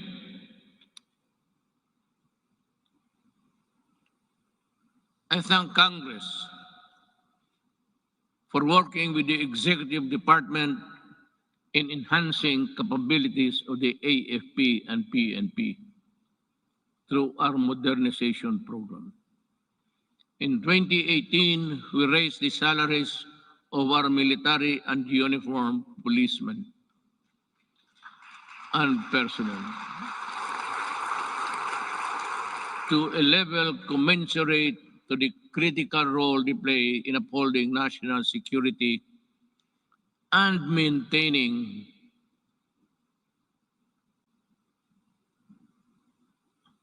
order. I am asking Congress to pass a unified system of separation, retirement, and pension of military and uniformed personnel to maintain government fiscal flexibility and provide adequate benefits and remuneration to our men and women in uniform. This shall apply only to the new entrants of the military and civil. Hindi ho lahat. Cannot be that we have to pay so many, even the salaries of the retired. They get a chunk of the big budget. And if we include the new entrants, the funds available for them would not be enough. It is also high time for us to pass a law providing free legal assistance to AFP and PNP officers, enlisted personnel.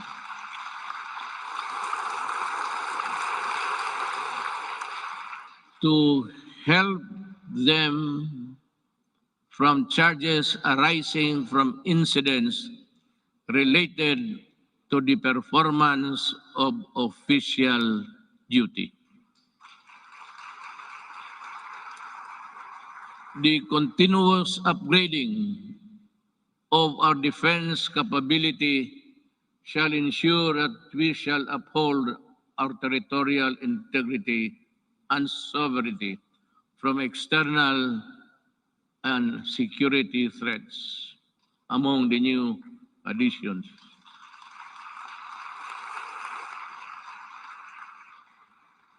We welcome the country's 2 missile-capable warships to enable us to protect our seas by providing them with necessary equipment, by enhancing their professional capabilities, and looking after the families of the soldiers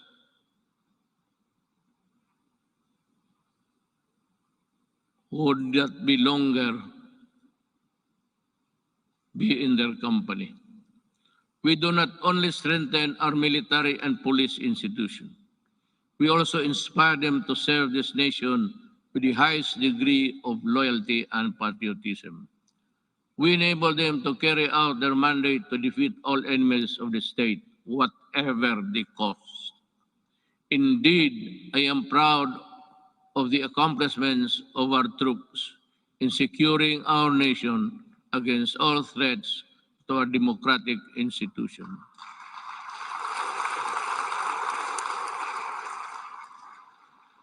But peace must be realized.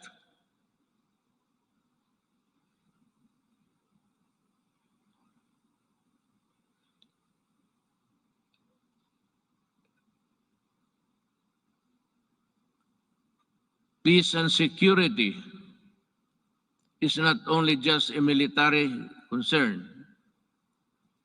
That is why we deviated from the traditional purely military approach in dealing with matters of national security.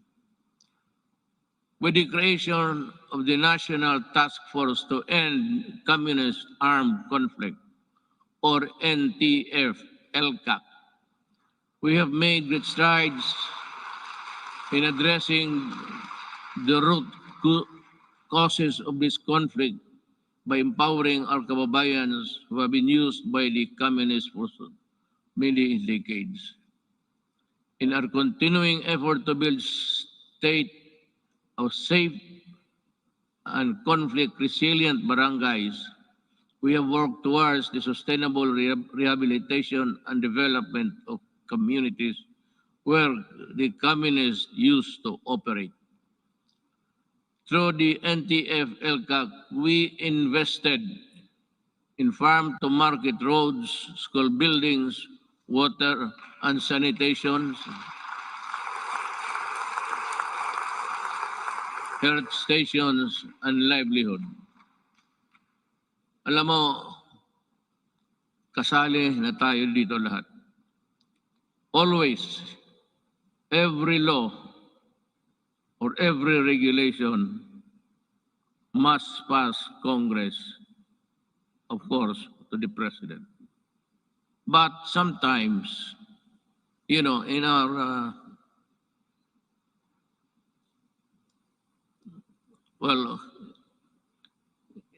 in the performance of our duties, we encounter the not so nice of confronting each other. But because of these interventions, more than 17 former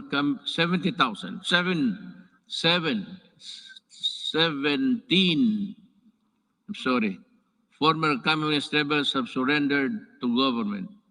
They have returned to the folds of the law and are happily reintegrating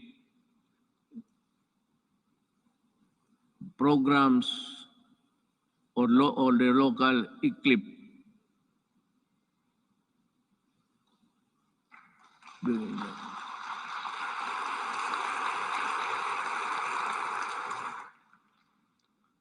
It's either I am talking too fast or too slow, or the operator of this thing here is drowsy.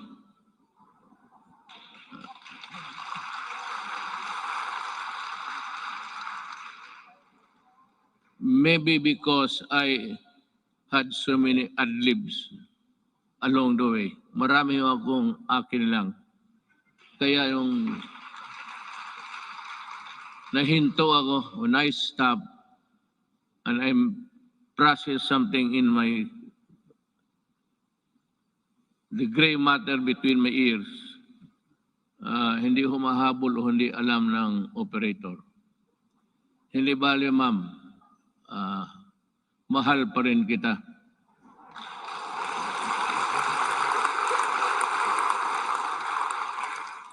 Lalaki ba ito o yung mga babae? Kagabi yung mga babae, sila? Sabihin mo sa kanila, magipagkita ako maya. I will embrace them for their punctuality in operating this this strange machine that gives you the speech. With the support of our local government units, I am confident that support for the communist movement will continue to erode in the next few months. Unlike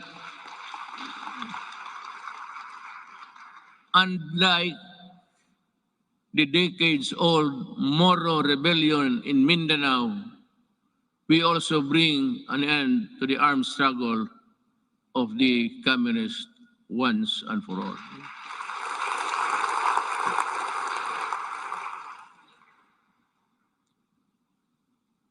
Sa totoo lang, itong komunista, college pa ako. Hanggang ngayon, ang mga sige pa rin. So,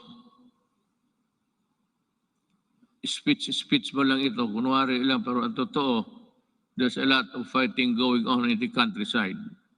But I'd like to credit the police and the military for destroying so many communist fronts.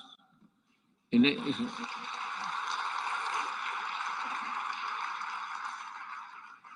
think they have destroyed more than 15 apparatus or the fronts of the Communist Party of the Philippines. Alam mo, mag-istorya muna tayo sa taxation. I'd like to be frank with you. Everybody in this country are paying taxes to the communists.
Belonging to the indigenous tribes of our country are fighting a losing battle between the communists and the government.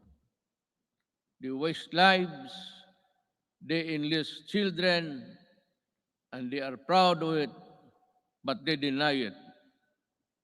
But when you go to the mountains, such as I and Senator go many times, even during the elections, they were there with so many arms that I think somebody, an idiot here in the Philippines, supplied the firearms.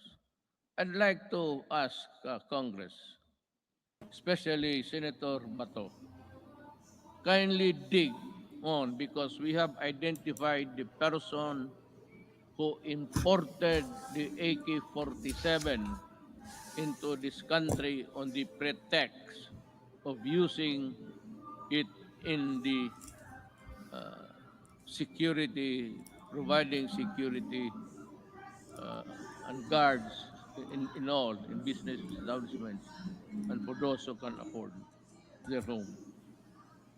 This policeman, I think, is still there. He was a colonel and she is still walang nangyari. At maraming sundalong namatay dahil sa mga armas na pinasok nila dito sa Pilipinas. So that my orders to you, if you see them walking around, kindly shoot them dead. I would be happy. Anyway, you're already charged in the ICC together with me. So what is the problem of adding another one? Another idiot Filipino who has caused great damage to our country. Yan ho ang totoo dyan. at itong mga pulis. But let me go back in time. When I first said I will fight drugs in 6 months, I thought it was like in Davao. You can either coerce, intimidate, or bribe them, or give them money. I said, lumabas kayo ng Davao, doon kayo magkalat sa Luzon at sa ibang lugar. Huwag dito sa Davao. Naniniwala naman ang mga ulol at we were able to attain a sense of normalcy in the city.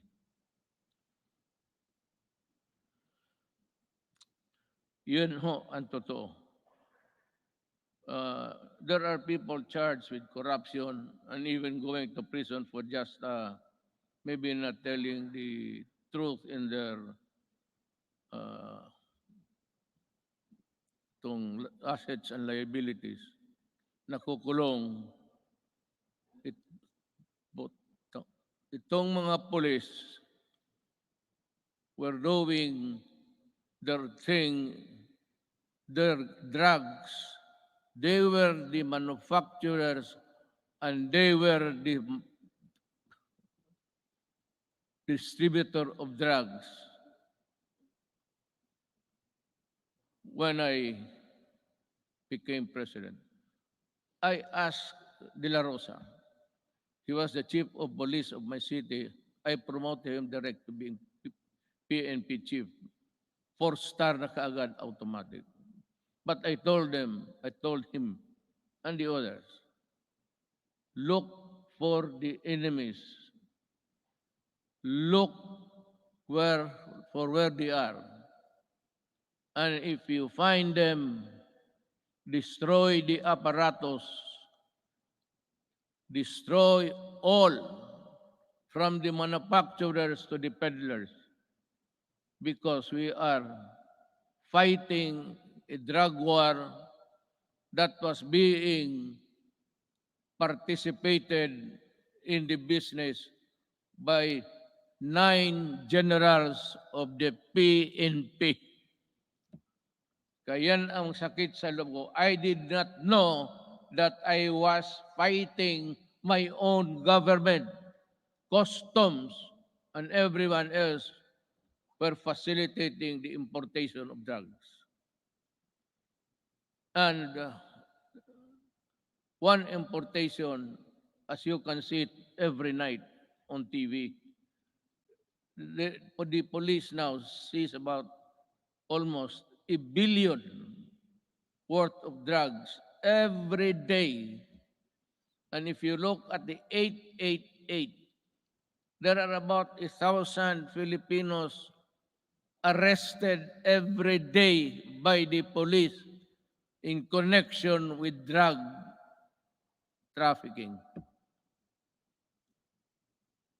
And that is why I go crazy looking at the situation. They are still around.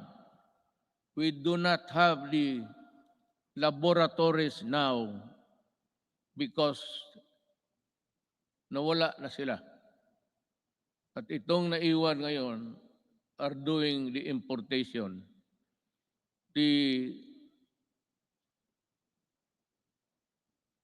citizens of another country cook their shabu in their in their tugboat or something, and they threw out the product contained in the plastic bags and with GPS attached to the contraband so that the importers here could find them easily. That is how we are fighting, almost losing a battle against drugs. And now, the Sinaloa gangsters of Mexico and the triad of Laos in that area. They are busy cooking, and we have the Filipinos here with nothing in their mind except to destroy a nation, distributes them. That is what I said. I've been asked the question, and several times I gave the answer. I am a Filipino, and I love my country. I do not want my country in disarray because of drugs.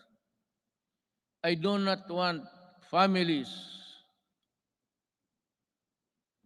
break up and become dysfunctional.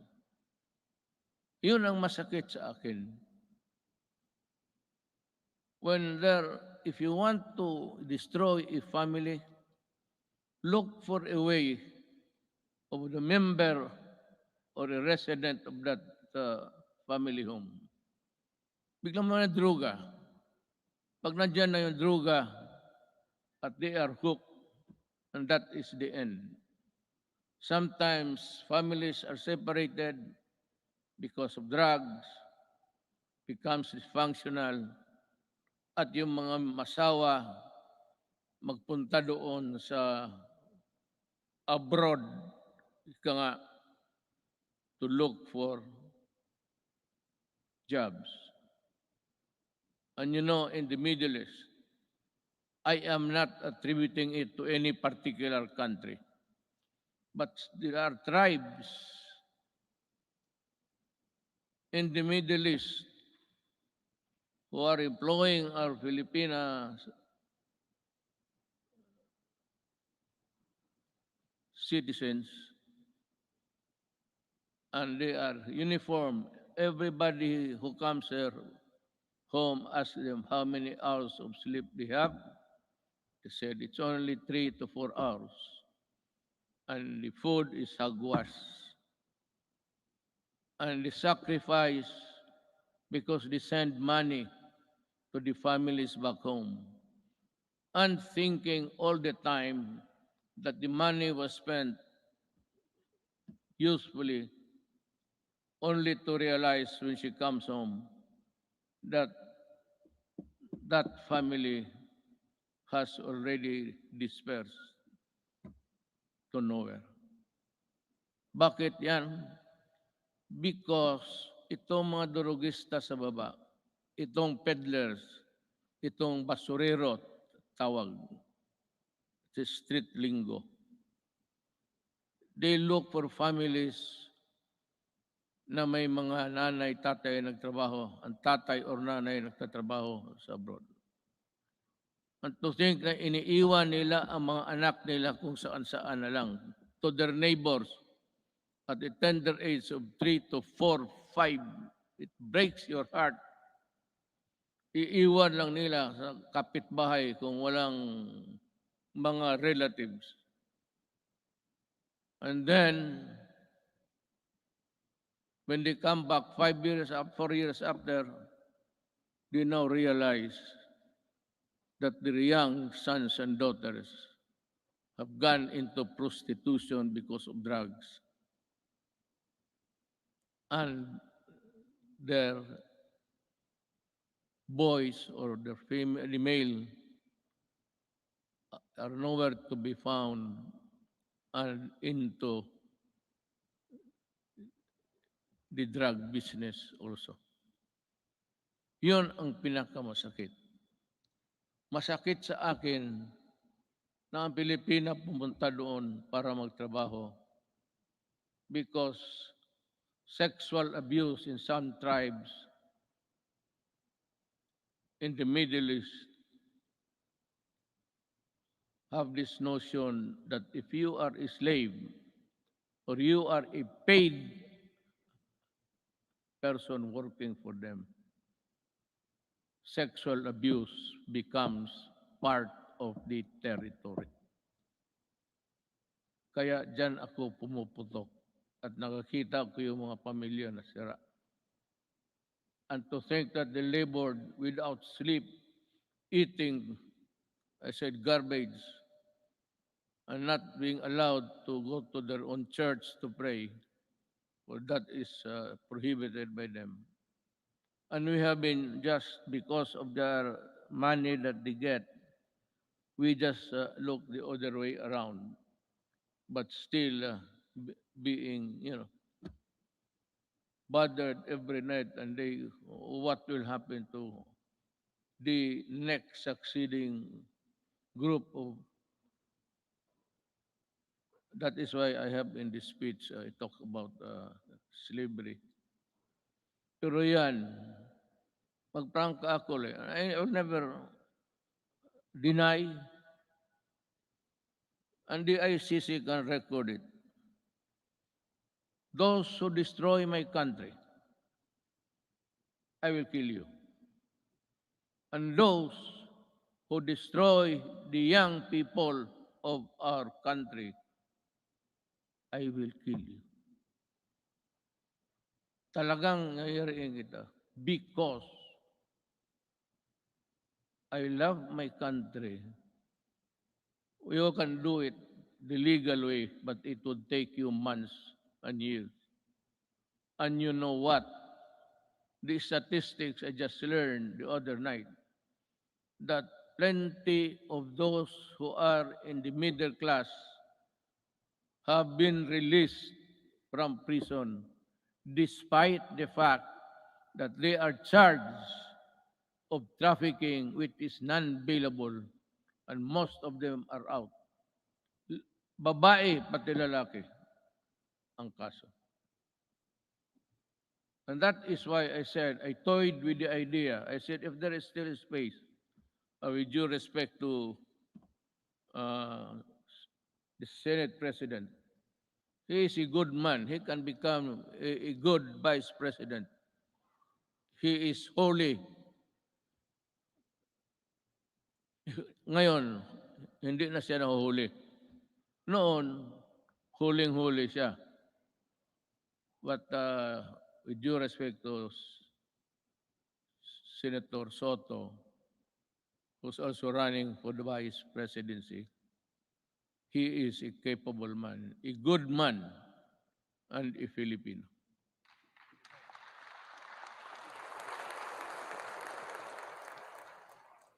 Sige ako tingin sa harap na dito para sa likod ko.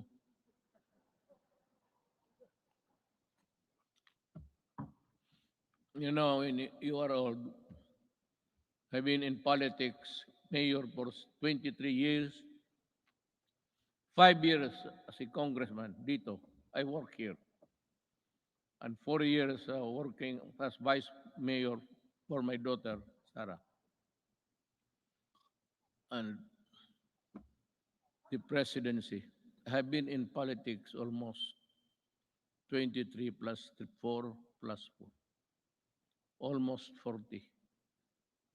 Kaya hindi ko na malaman ang seat arrangement dito. Hindi ko alam na noon pa ang mga Senate President pati. Butit na lang hindi ko sinali si Velasco. Baka hindi na ako makabalik doon maya. Bale, diretso na ako uwi. I have said many times before, the bloodshed caused by the separatist movement in Mindanao is all about correcting the historical injustice suffered by the Moro people. Since the period of colonialization, with the help of Congress, we were able to pass the organic law for the Bangsamoro Autonomous Region in Muslim Mindanao.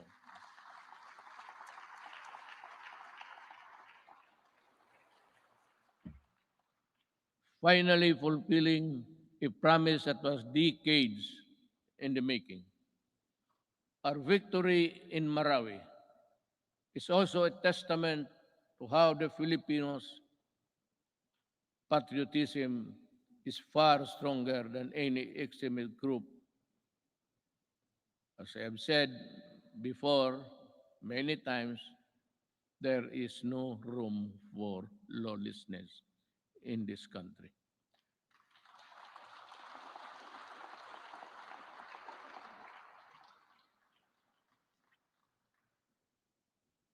rebuilding a better Marawi remains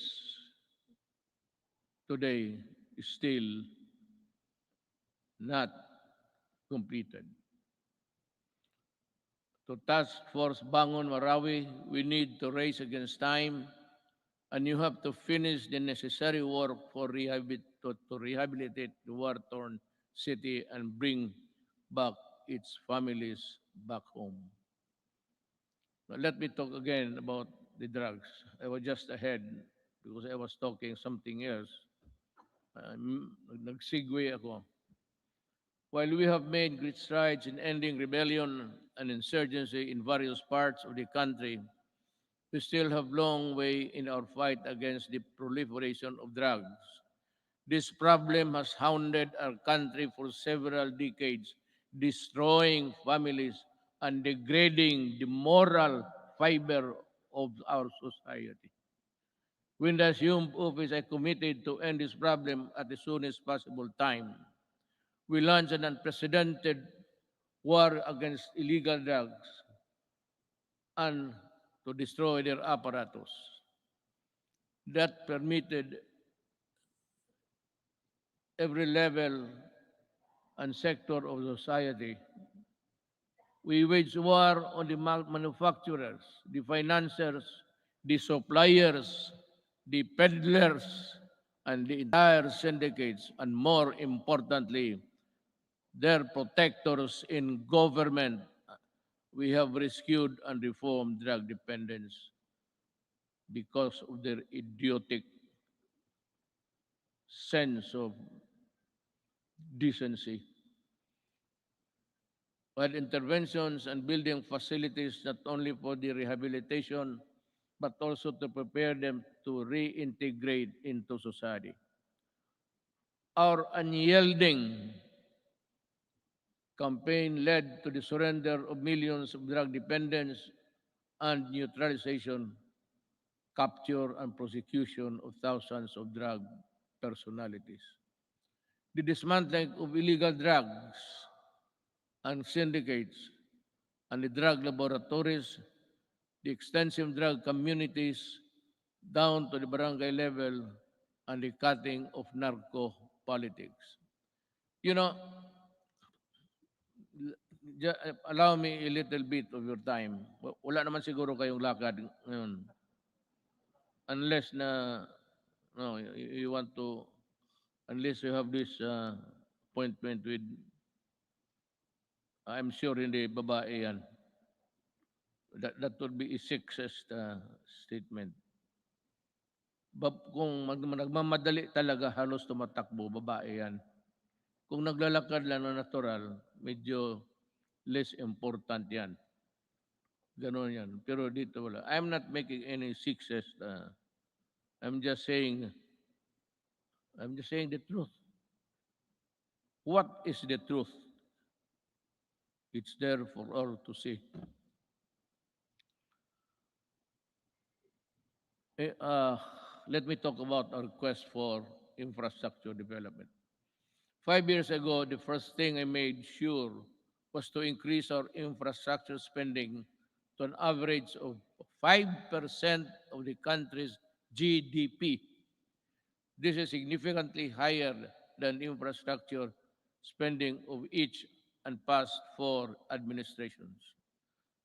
Thanks to the comprehensive tax reform program that enabled us to fund critical infrastructure projects, today we can see the tangible results all around. MRT-3, with its frequent breakdowns and unloading of passengers mid-rail, was a horror. That was for the daily commuters to endure in the past. Now, MRT-3 no longer unloads passengers but to their destinations. The waiting time between trains had been significantly reduced to 10 trains running at only 30 kilometers per hour before Now MRT runs 23 trains at 60 kilometers per hour. We have taken away the misery of public commuting. We also pursue the completion of the LRT to East Extension project by extending Line 2 and adding 2 more stations. We have reduced travel time between Manila and Antipolo from the usual 2 to 3 hours to only just 40 minutes. Thanks to our partnership with the private sector, we are able to open stage 3 of the Metro Manila Skyway in January this year. This decongested EDSA and other major roads in Metro Manila. On Independence Day last month, we also inaugurated the Kalayaan Bridge, part of the BGC Ortigas Center Link project, which will reduce the usual 1-hour travel time between the two business districts in just 12 minutes. Beyond Metro Manila, we are pursuing several high-impact projects that will be completed within my term and perhaps in the following years. It's a question of money. Just this July, we inspected the newly built passenger terminal building of the Clark International Airport.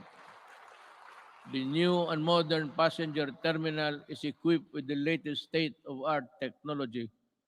This can accommodate 8 million passengers, alleviate air traffic congestion at the Naya Airport, as well as serve a major growth driver and gateway to northern and central Luzon.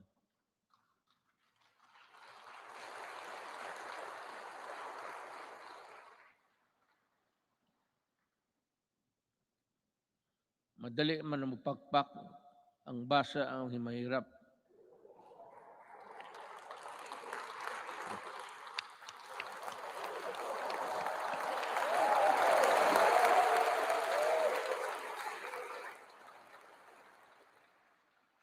To help promote equitable development, we also completed several roads leading to important trade corridors. Last year, we completed the construction of the Poro Point Free Port Zone Road in La Union, which improved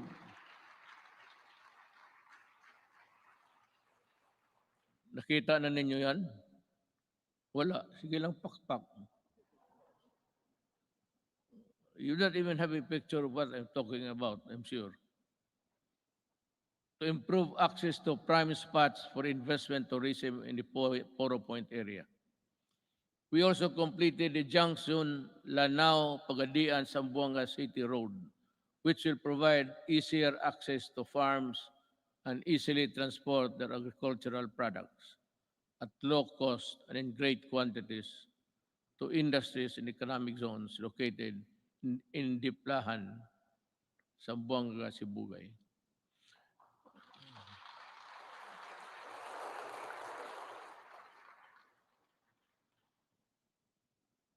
The Sorsogon City in Bicol, inuna namin yan kasi mahal ko ang mga Bicolano.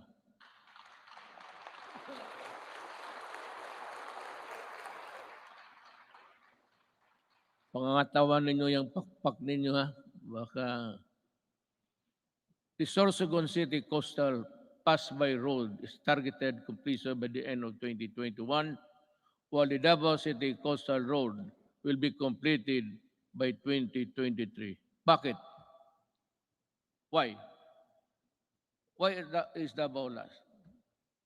Kasi sinabi ko sa kanila, unahin ninyo yung buong Pilipinas during the initial years of my presidency, I told the economic managers and the DPWH, pati si Art Tugade sa transportation, unahin ninyo ang Luzon at ibang areas sa Mindanao. Do not look into the political entrails of this city and other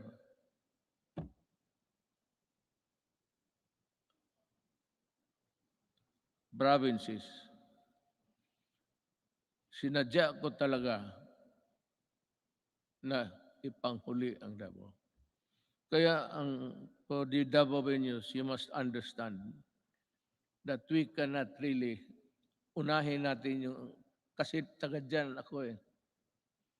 Kung hindi ako sigurado taga Davao, tapos na yan, pareho ng iba. Kaya lang sinabi ko, make Davao the last priority. At, totoo yan. Sorsogon is little politics, but that's the territory of our Vice President, Lene Robredo. Are you here, ma'am?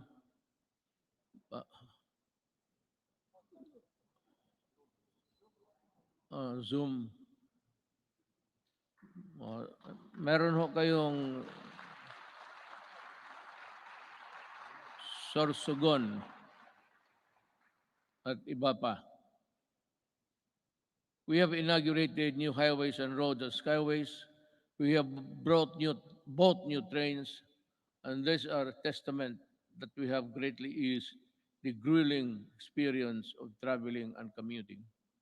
And to sustain our momentum in infrastructure development, I have directed DPWH, DTR, NEDA, Department of Finance, and DBM to be on full speed to ensure that our flagship project will be completed within my term, especially those that could help disperse economic activity outside of the densely populated Metro Manila. So I thus earnestly call upon our LGU and private sector partners to help us speed and go for the earliest realization towards our flagship project, infrastructure, and others. Let me dwell about governance. As we improve the connectivity, we work towards greater convenience for our travelers. We have extended the validity of the Philippine passport to 10 years to lessen the burden of our traveling travelers and OFWs. We have also gone beyond merely addressing the 3 million backlog of the driver's licenses in 2016. We also extended for the new cars the validity of the driver's license to 5 years. And addedly, we shall begin the issuance of these driver's licenses within 10 years, which would be good for 10 years if there is no traffic violation. So, punta ka doon sa LTO, maybe you have a good sight. Merong ano yan eh. I think there's an examination there somewhere to test your ability to drive safely. And you go back 10 years after, and you think that you still have the good sight, and your reflexes are still good. 10 years,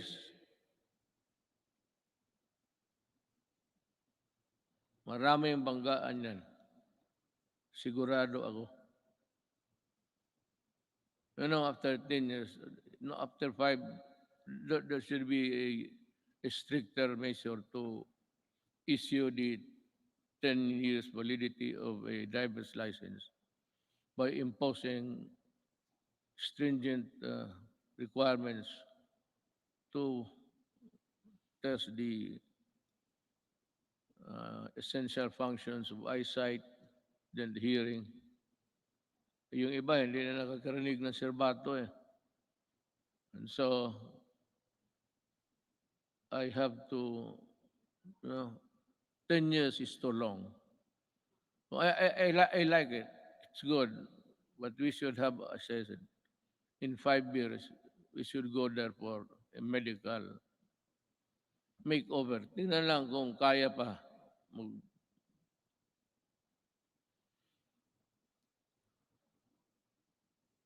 Not only did we extend the validity of the licenses and passports, we also sought to make long lines a thing of the past. By streamlining government processes, these efforts are embodied in the Ease of Doing Business Act, which Congress passed on 2018. Thank you, Congress.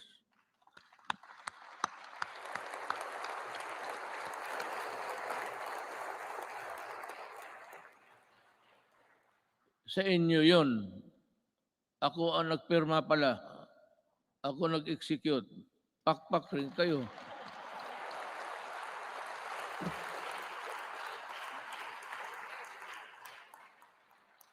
Dapat ganun ang SONA. Sabihin mo lahat. At sabihin mo na your, not really your qualms, but your misgivings somewhere there.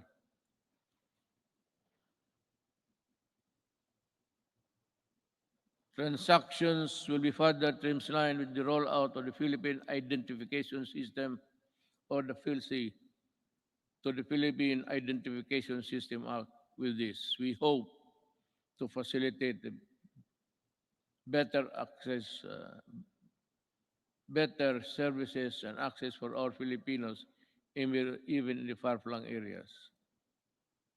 I want to say something about this, but I'm taking too long, you know. We also ensured the modification of the salary schedule for civilian government personnel through the salary standardization law 5. A necessary measure for our civil servants to recognize their work and accomplishment, as well as a gesture of gratitude and goodwill.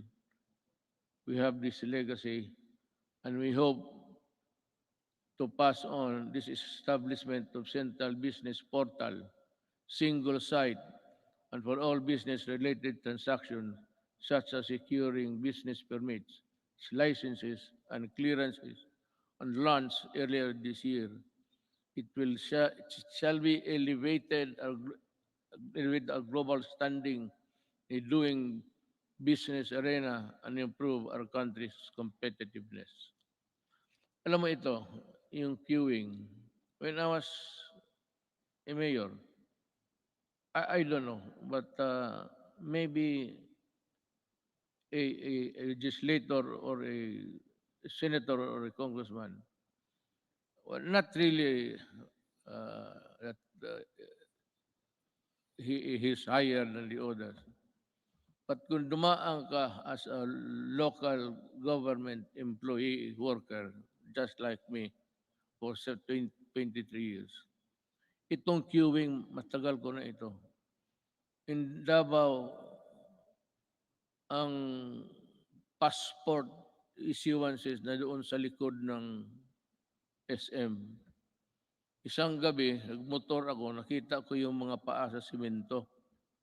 So I was thinking, anong nangyari dito? So nagbaba ako, sabi ko, bakit dito kayo natutulog? Sabi nila, you know, Mayor, ang pagbukas niyan, kailangan nakapila na kami. Pag hindi, sunod, ibang araw na naman kami. So, I called for the chief of office. And I said, look, I may not be the person above you supervising, but make sure that this thing will not happen tomorrow. As in tomorrow.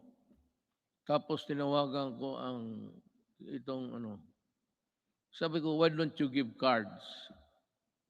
Kung marami sila paglinya, may maglakad na martial, o ito, ikaw bukas, at 4 p.m. So you have to this, study the time and motion of people doing work. Sabi ko, ayaw ko dito sa Davao. Because Davao, Mindanao, nasa Davao ang ang issuances ng passport. So ngayon, pagka-presidente ko, sabi ko, ayaw ko nang makita yan. Not during my time. Not during my time. Maghanap ka ng ibang panahon. Ayusin ninyo yan. I do not want people queuing under the heat of the sun and rain. Kaya, sabi ko, di magbigay kayo ng card. They should go to one window, magkuha kayo kung kailan sila makabalik. So divide, I said, study your time and the motion of, the process of. Andito nangyari na because I insisted. Today, there is no more queuing, especially in the National Office, Statistics Office. Nakita ko. Talagang, sabi ko na, either you fix the thing or I will resign tomorrow because I could not bear to see those people. Hindi sa panahon ko. Kung hindi ko madala, hindi ko man kayo mapatay. Hindi ko kayo mabugbog. Ako ang alis sa gobyerno. Sabi ko. Ayusin ninyo yan. Hindi ko gustong makita yan. Since 2016, the Office of the President has issued 138 executive orders, 43 administrative orders, 86 memorandum circulars, 52 memorandum orders, and 1,038 proclamations. These issuances have been integral guideposts government administration and development agenda. The Office of the President has demonstrated careful stewardship of the power by initiating reforms. We upgraded and improved the system and process to ensure that it can provide the best service to the institution of the presidency and the offices under it, ultimately to the Filipino people. To further promote transparency and accountability in government, we also issued the Order of the Freedom of Information and opens the records of transaction, decision, issuances of all government agencies. In relation to this, we have also Presidential Anti-Corrupt Commission that is tasked to run after corrupt and erring government officials and bring them to justice. Alam mo, I don't know if you perhaps have, have come to know about this. I have yung pastillas sa airport. There were 43 personnel involved. I fired them all. Talagang binaalis ko sa gobyerno. Nagbalot mga ako ng pera sa pastillas. Sabi ko magbalot ka, lagyan mo ng pera. Kaya ito ang ipakain ko sa kanila. Tinawag ko, 43 of them from the immigration.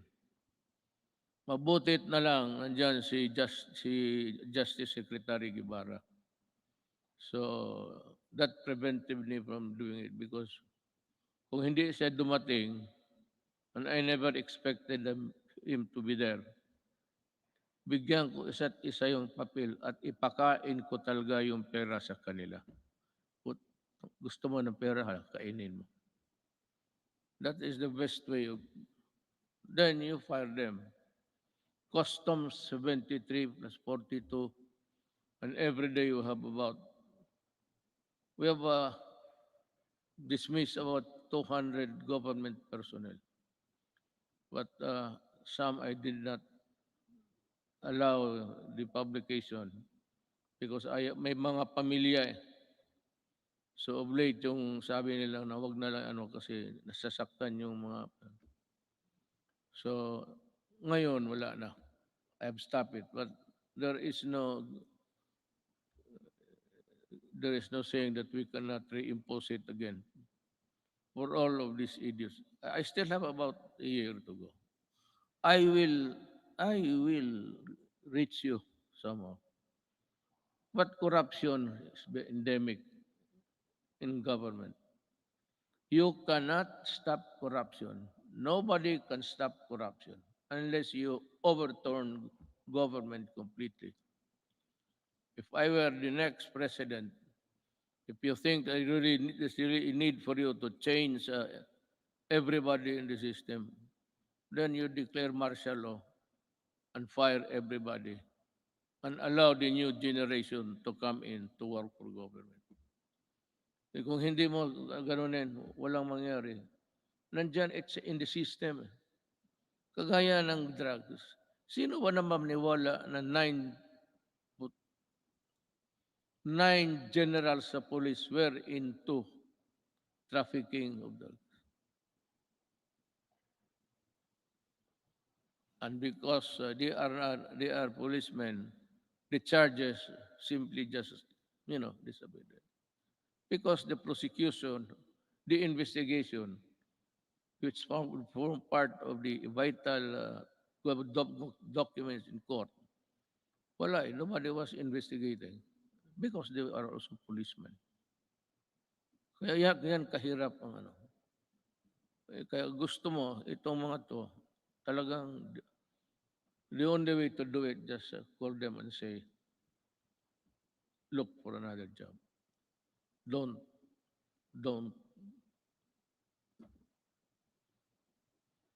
Ganon kahirap.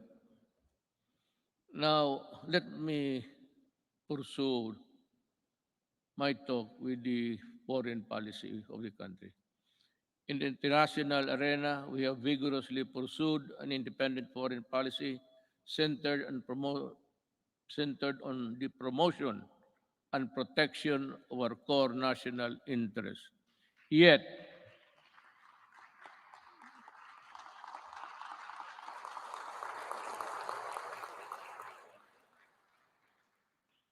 sigurado kayo sa pinakpakan ninyo? I was just laying the predicate of what I'm going to say. Yet, we continue. I will just give the cue, then you clap your hands. Yet, biro lang yan ha. Yet, we continue to work with all nations and seek partnerships that work. Because despite differences, it is an independent world where interests and objectives intersect. Now, partners heretofore silent for equivocal reasons have expressed their principled positions that echo our own, that disputes and contested areas, the majesty of the law must prevail, and this is most welcome.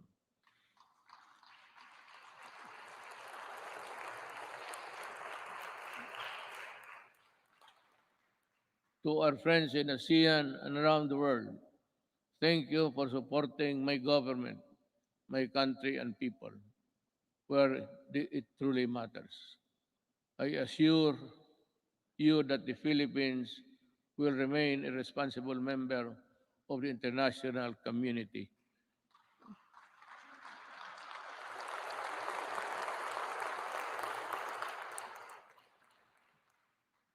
And we will work with you to achieve our shared objectives. But no mistake, make no mistake rather. Gone are the days when the Philippines decides and acts in the shadows of the great powers. We will assert what is rightfully ours and fight for what is rightfully due to the Filipino people.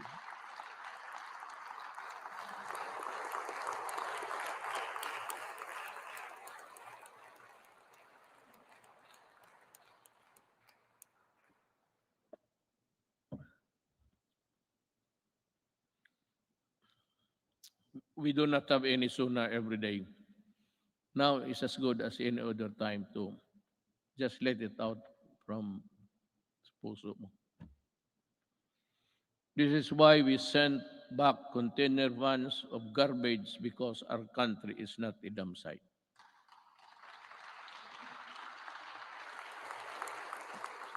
And the first country to do that, hindi ko alam kung bakit, ang Canada.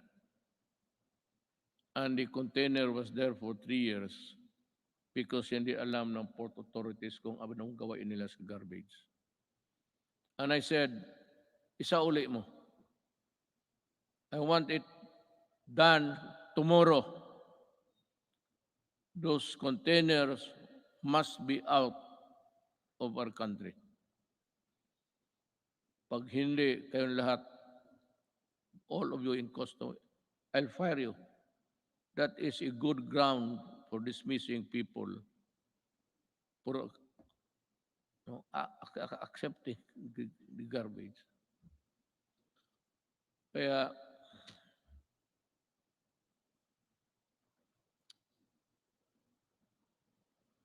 may isa pa. Pero let you in this story.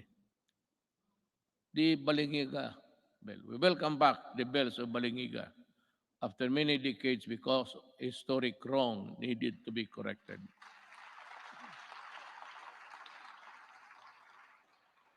The deal was, I would say, I am in bad faith. Sigurado yan. I will admit it. But this is the real story. The Americans, former soldiers, war veterans, went to see me, I think it was in Aguinaldo, and some military men. And in no uncertain terms, they said that you have been invited by Trump to go to America.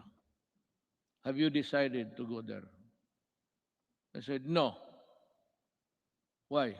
Because I do not like the way that you are treating my country. Why? I said, for one, and there was the clamor now of Balingiga. You return the bells of Balingiga. So that's a war really sacred also to the soldier. Then it is more sacred to us in addition to the religion, the Roman Catholic Filipino, the church. Sabi nila, why would to make a deal? Si Hogan, he is around. He's a CIA agent. Sabi niya, isauli namin, pupunta ka, because I said earlier in my presidency, there will never be a time that I will go to America. Itong mga media mahilag mag-udyok eh. Ganon, bakit ka hindi punta? O arte mo lang yan. Sabi ko, then you watch me. Gusto ninyong malaman. Sabi ko sa Amerika, yes, I might consider going to America. So well then. O sabi ko, work on it. Ano in just 2 months' time, they told me that the ship carrying the Balingiga bells are on their way to deliver it to Quezon. You remove it, you put it back there, kayo mismo. So tulong-tulong sila doon, nabalik na. Hogan said, so when are you going to go to America? So I do not have the time. But I will go there. Nung lapit na, hindi na talaga ako pumunta. Well, how about your promise? Well, I lost time to do it. I cannot do it now. Pero talaga, in my mind, and the Americans might know it, there was never in my mind a trip to America. Ngayong balingiga, sabi ko, you massacred one barangay, baryo noon, women and children and all. Pinatay nila lahat. Because that bell, balingiga, was used to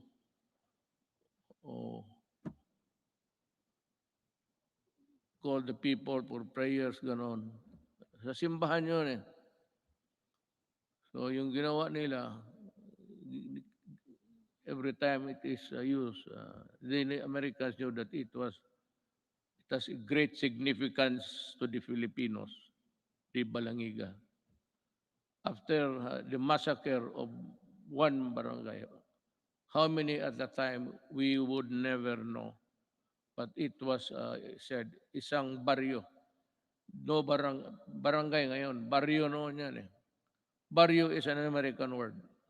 The barrio. They also call the small places in Mexico barrio. The Americans borrowed it from the Spaniards, barrio. So sabi ko, blood, you really got it at the expense of the blood of Filipinos. I do not hurry me up. If I go to America, it will be in my own time. Pero actually, wala ako. I have not been to America for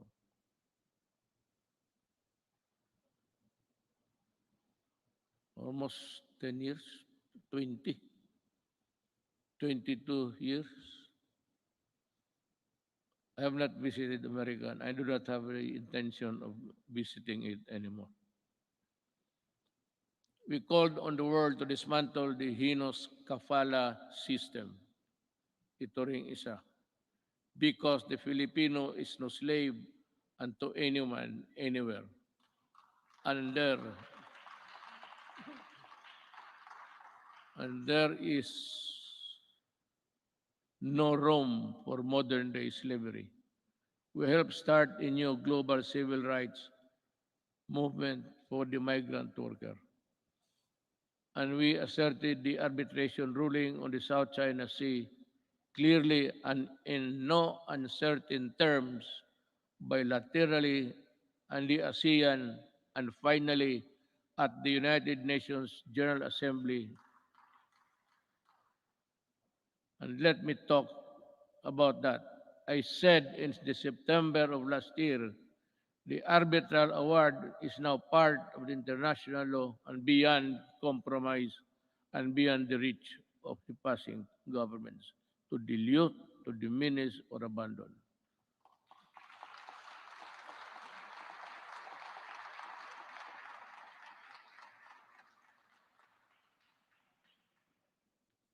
That is the problem. We would like to just to everybody in the Middle East. I would like to tell them that not only Filipinos, but all human beings, the kafala has no place there because it's a setup for slavery. Either you correct it or we will ask our workers, Filipino workers, to go home. Sabi ko, bahala na. Kung mahirap lang kami dito, okay lang. We will try our very best to make up for what they have lost, what they will lose in the process. But we will never allow them to be slaves. But we need to do more with our partners. We continue scaling our maritime domain awareness, defense capabilities. Yet, we will not close our doors on diplomacy and the tongue, because that is how disputes are settled and never by force. Let me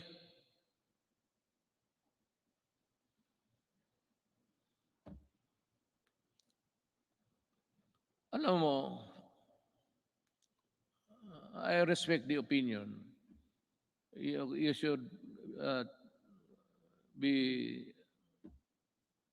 aware by now of how I talk, especially on matters of crucial matters that involves the country.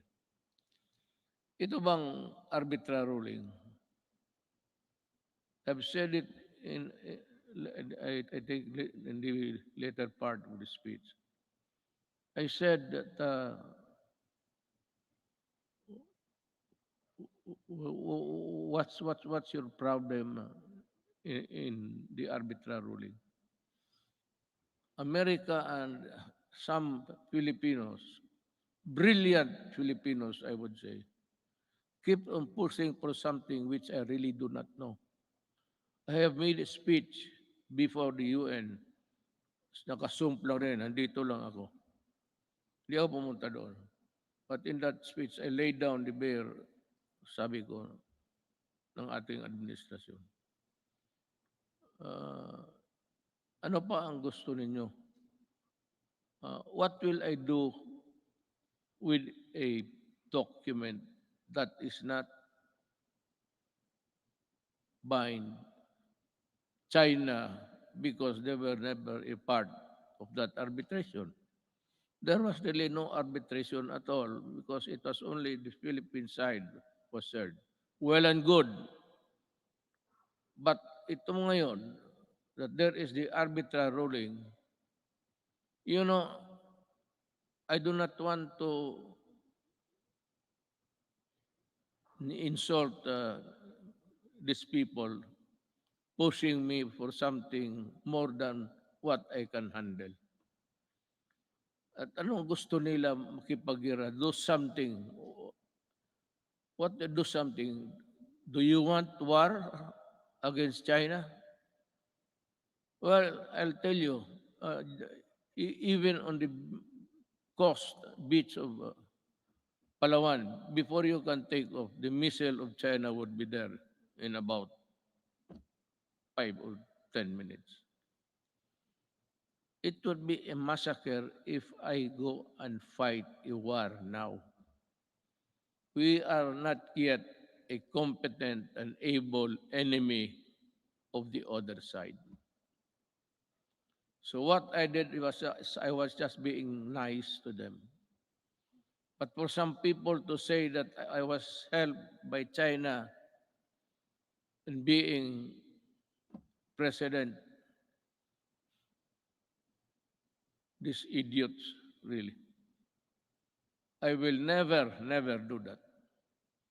Hindi na bali ako, hindi ma-presidente, hindi talaga gagawin yan. To be, what? Receiving money from China to buy votes? They said that they help. Maybe in some Chinese communities, the gossip going around was that support Duterte. But the whole of the Chinese community in the Philippines went for me. Why? Kasi sa Davao nung mayor ako, ni minsan hindi ako tumatanggap baski Christmas gift. Dito marami dito sa Maynila, presidente ako ngayon. Maraming magpadala ng baril, kung anong ano diyan, gobs.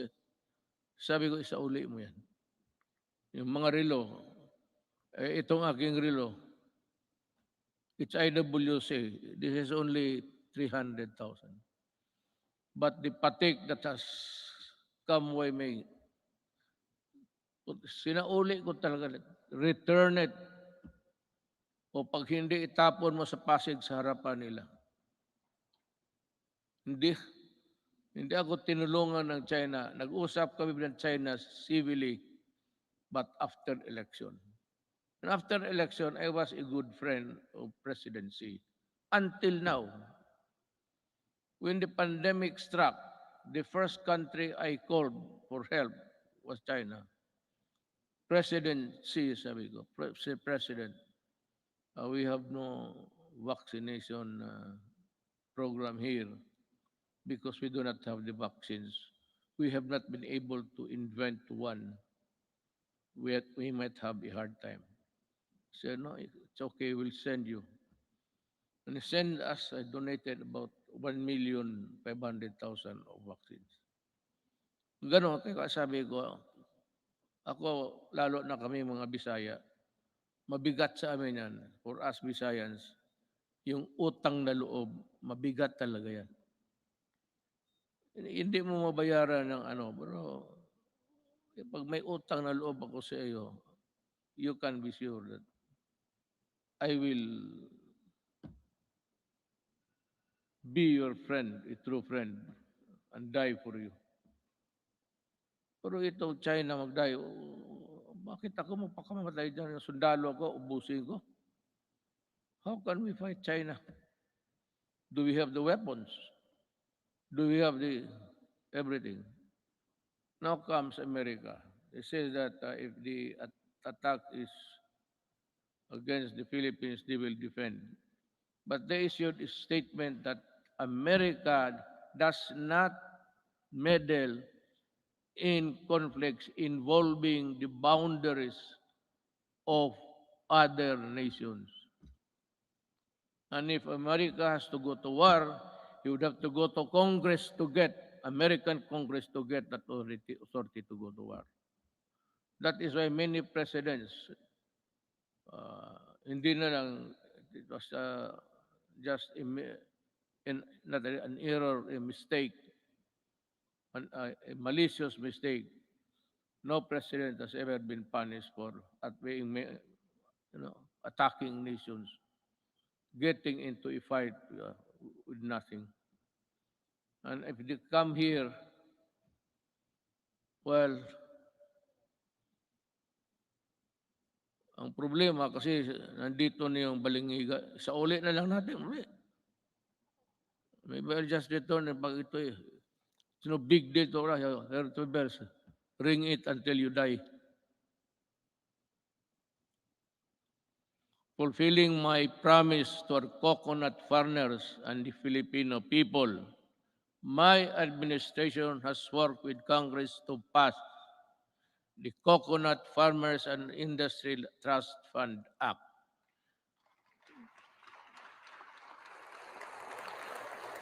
We have returned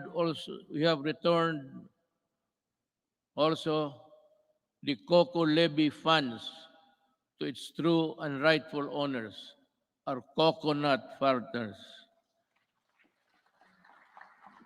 The fund is now worth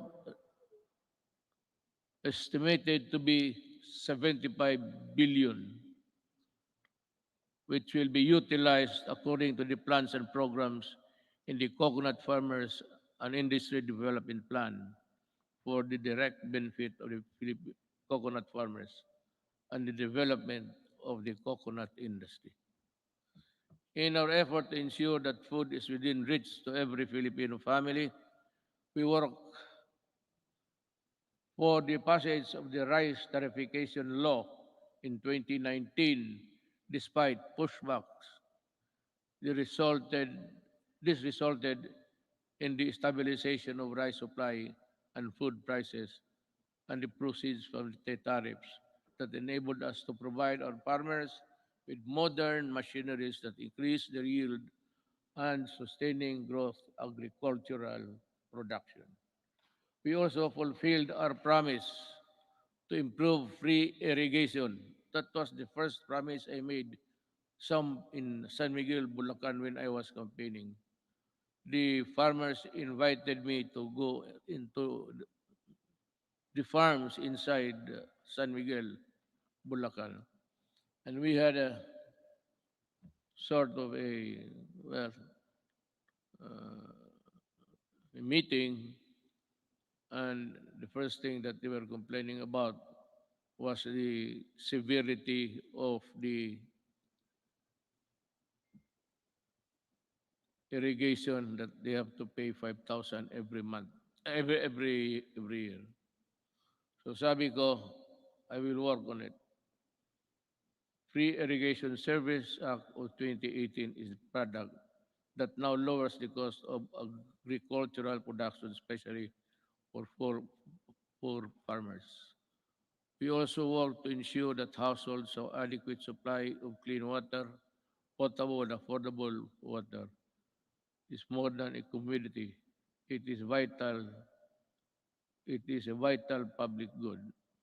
This is why I used my political capital to fight vested interests behind disadvantageous water service contracts that burden consumers with unjustified water rights prices increases with the signing of this concession water agreements. Concessioners, consumers will be protected at least until 2037. Ganito yan eh. There is this concessionaire, dalawa. Ayaw ko na lang mag-ano. I will not mention names. Pero this is really what happened. Ang dalawang concessionaires, one in the south and the other is north.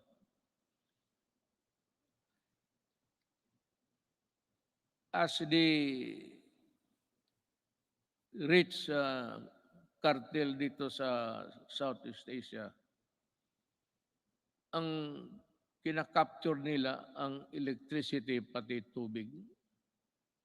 Dito sa tubig, in this contract with water concessionaires, we made so many concessions that really, sabi ko, if you look at the contract and look at the anti-graft law, talagang it's all anti-graft.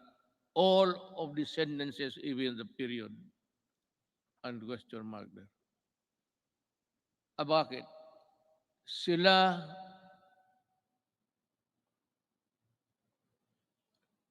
walang problema sa tax because the people, consumers, will pay the taxes for them. Sila kung malugi, sabi na, hindi nila kasalanan, and we can think of it, through not of their own fault, sabi doon, bayaran natin sila malugi. We pay for the tax corporation nila. At sila ang mag-decide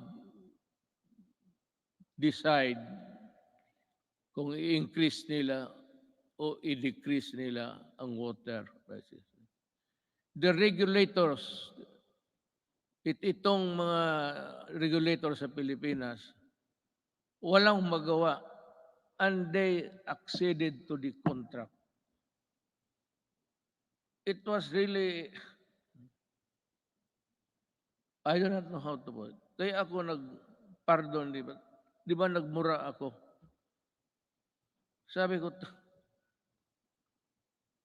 biro mo kung malugi sila, babayaran pa natin.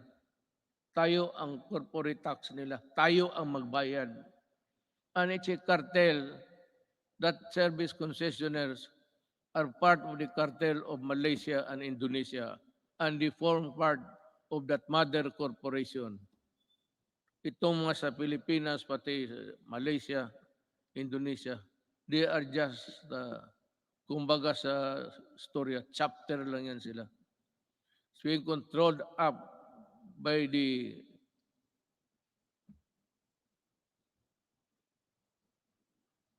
kaya sabi ko, wala ito.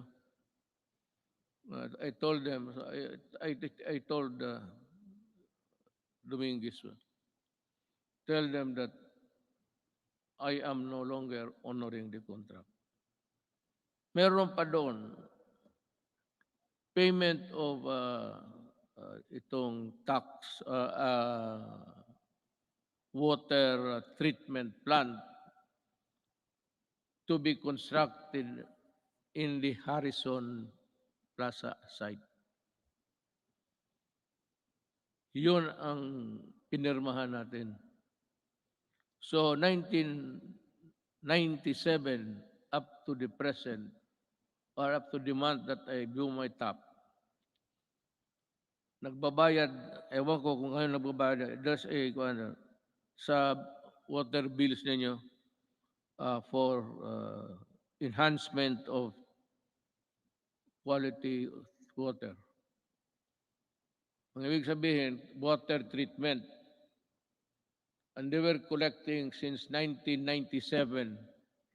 So until now, how much of the Filipinos' money are with them for nothing, not even for a song?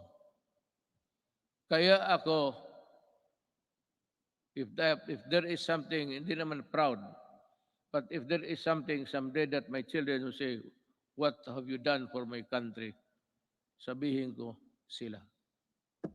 Talagang inupakan ko sila. Sabi ko, ayaw ninyo? You do not want it? Well, okay. I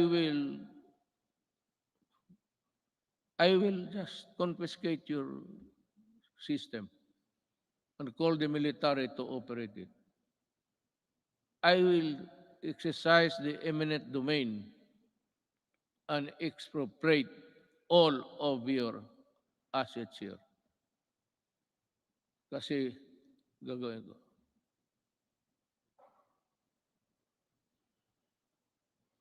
Yun ang nangyari sa... So that sinabi ko sa military in one of our meetings immediately after that incident, I said, if I do not make it to the finish line, kindly, look kindly at the Filipino at tanungin ninyo kung ano na ang nangyari sa kanila. Yang tubig na yan. Now there is a new contract. I have not yet, I have to thoroughly digest it inside. I have to absorb it, every word of it, that the Filipino is protected. Pag nandyan na yan, then I will sign. But I will not forget.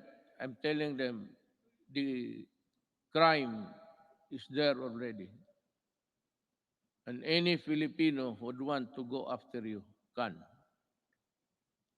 Sabi ko, I will not free you. I will not, there's no waiver in your, I will never allow that. Just make a new contract. Just realize every day that I can call you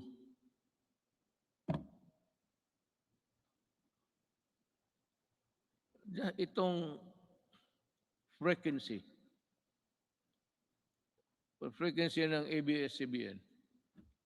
Yan ang pinaka-ideal kasi, you know, frequency is everywhere. But there is a spot kung sa Gulf is a soft spot na maganda yung... Wala akong problema sa ABS-CBN. They got my money. I'm not for that. They wanted to return it when the case blew up. But they printed all the garbage, including my daughter as a drug trafficker. Nilamon ko na lang lahat yun because I never wanted to appear vindictive. But itong they are cheating government by the billions in taxes. And they still want that frequency because yan ang pinapag-awayan. No. I will give it to a Filipino na gustong magawa ng tamang unpay because isa ABS-CBN, yung even their equipments were imported tax-free. Kaya talaga ako hindi magpapayag. They still owe government billions. In the contract dyan sa nakalagay doon 4 hectares. So ang binabayaran nila 4 hectares sa property tax. Suppose occupying 40 hectares. that complex there. Pero ang ginamit nila na papel, yung 4 hectares, yun lang ang binabayaran nila. Kung hindi ba naman, kaya ko sila inaway. Well, our micro, small, and medium enterprises, or MSMEs, constitute 99.6% of our country's businesses and are vital to economic activity, job creation, and poverty reduction. Iparamdam natin ang ating malasakit sa maliliit na negosyante sa pamamagitan ng Pondo sa Pagbago at Pag-asenso Program since 2017. Meron na tayo. We have the program. The program has provided over 219,000 underprivileged microeconomic entrepreneurs with an alternative to the exploitive lending 5-6. Yan ang nakaano sa. Do you know what? Maybe I have to go to, if need be, I have to go to India. Yung 5-6 nila ng Turko, tinatawag ng Turko, kung maghiram ka sa kanila ng 10,000, pahiramin kanyang, hindi pera 10,000, 7,000 lang. And the others, mga refrigerator or things that you do not even need in the house, bilhin mo sa kanila, sala set, lahat na. That is part of the money. You do not want the furnitures, the refrigerators, they won't give you the. Kaya ang Pilipino na buktot, alam mo buktot, naging hunchback na lang sa trabaho, ganun pa man. Kaya ako, sabihin ko itong mga Turko, you better come up with a fair scheme. If you want to go into business, money lending, but not at that usury 1,000 times. Likewise, to further support development of our micro and small business, we initiated radical reforms in the tax system to ease the taxation burden and increase the net income of lower wage earners and small businesses. Thanks to Congress.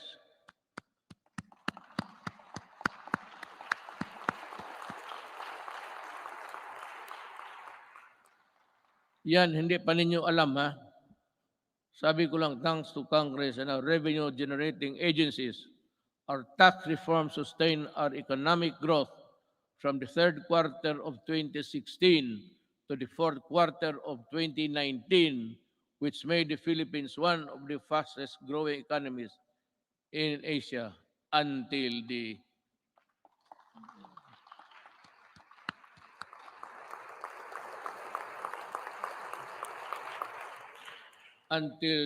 pandemic scourge. Yan talaga ang, well, I don't know what's the plan of God. That is something which hit us right in the heart. We see there's no way of telling when this virus would disappear from the planets of the earth.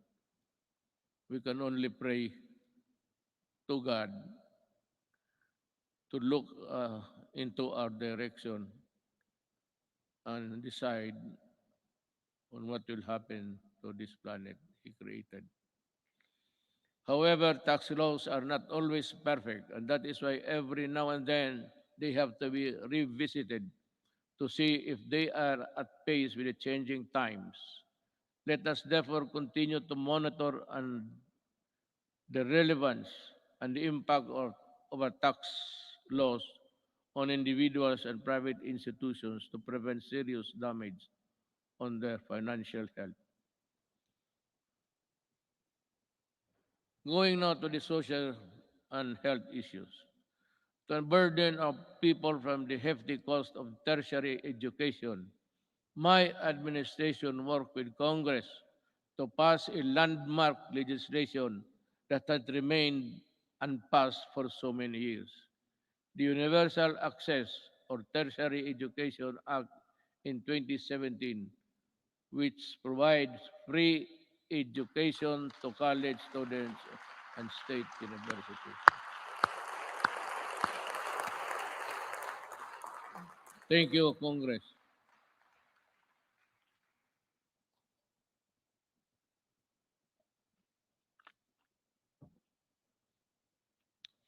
We also passed the Universal Health Care Act in 2019.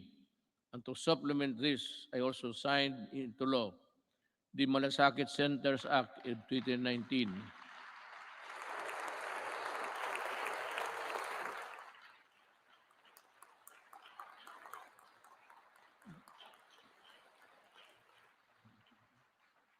Kasi ganito yan eh. Pag ang pobreng Pilipino na sa ospital, magpunta pa siya doon sa kung saan makahingi ng tulong. So, ang ginawa, just like in Davao, ginawa namin, yung lahat na kailangan, yung internal revenue kung nandyan, business permit, dyan na lang sa isang lugar, medisina, kunin nila. Dyan mismo sa hospital. Hindi na sila maglakad-lakad. And to me, that is one of the most, let me find the right word, a poignant act of Congress and of the Executive Department.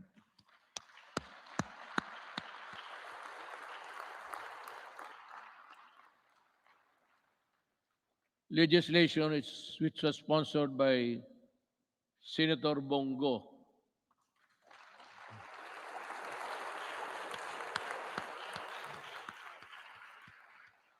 If you feel like standing up, you can, Senator.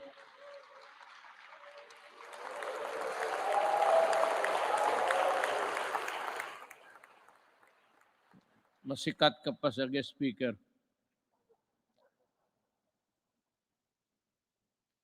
Unburden peoples of the tedious process of going to various agencies and offices in order to avail assistance from government.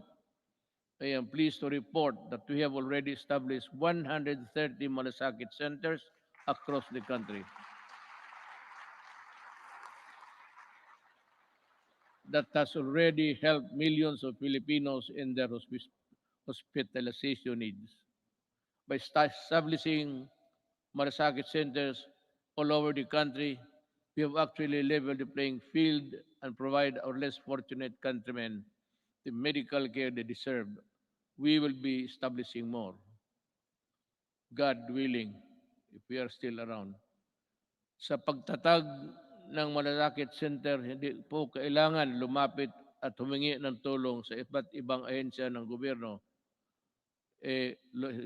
Ang gobyerno na ang lumalapit sa tao.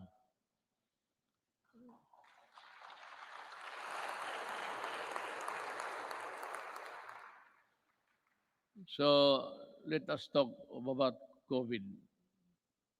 It's mentioned everywhere in the speech, but what's this goddamn virus is?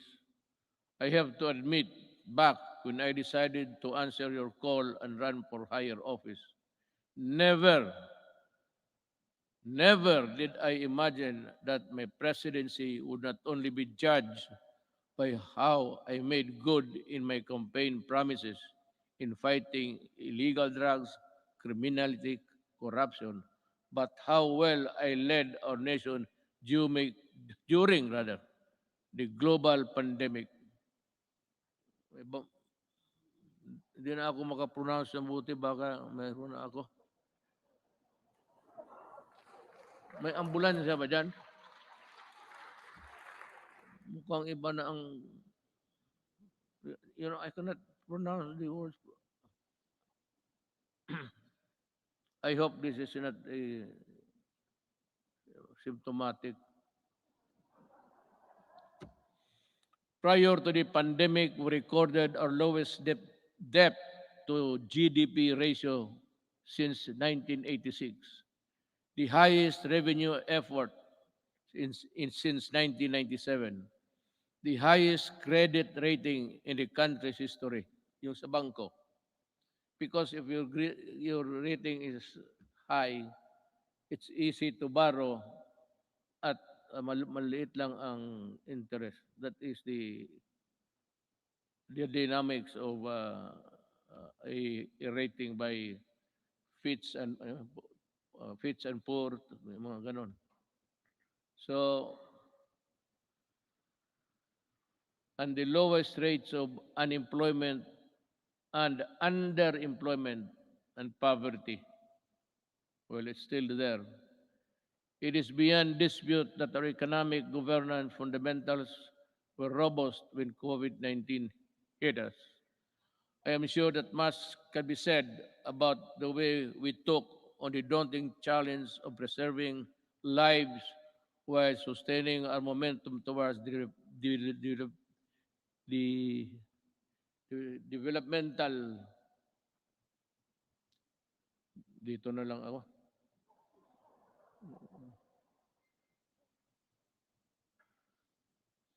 Goals, naturally, we prioritize saving lives. Buhay muna bago ang lahat. Ibig sabihin, inuna natin yung gastos, yung pera natin sa pandemic. Kinuha ng lahat ng mga budget. Si Dominguez yan. Yun ang ginamit ninyo sa Bayanihan 1 and 2. Doon natin kinuha yung pera.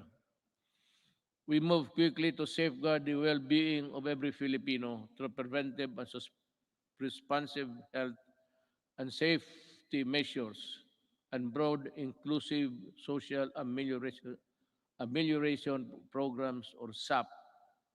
Thanks to the support of Congress, we launched the most extensive social protection program in our country's history with the Bayanihan passage of Bayanihan 1 and Bayanihan 2.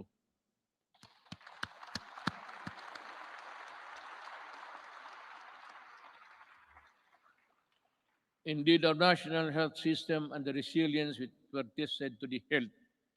Countless lessons we learned and continuously improvements put in place. Kahit anong crisis ay kaya malampasan kung tunay na may malasakit at bayanihan. I agree. At the early stages of the pandemic, our testing capacity was very limited. Recognizing the importance of conducting more tests to ensure early detection and timely isolation of confirmed COVID-19 cases, we ramp up our testing capacity. We now have more than 260 accredited laboratories nationwide, which is still capable of conducting at least 50,000 tests daily. All regions now can conduct their own COVID-19 tests. To take care of mild and asymptomatic cases, we established over 9,000 temporary treatment and monitoring facilities across the country, with a total bed capacity of more than 140,000. Together with the local government and the private sector, we quickly established mega quarantine facilities that could accommodate more cases. Modular hospitals and quarantine facilities you have also been established nationwide, especially in Metro Manila. For our severe COVID cases, our tireless health workers will continue to ensure that you are provided with the best care around the clock based on the latest development global best practices. Our health experts continue to actively participate in the search for safe and effective COVID-19 medicines. With the help of Congress, kita mo sa lahat, I never said, wala kang magiging ito, that I developed cause the construction of a bridge that is nowhere to be found today. Yung mga, sa inyo talaga, with the help of Congress, we passed 13 measures that establish the new and improve the capacity of existing hospitals around the country to provide quality care and services. Our people, especially amid the ongoing pandemic 19.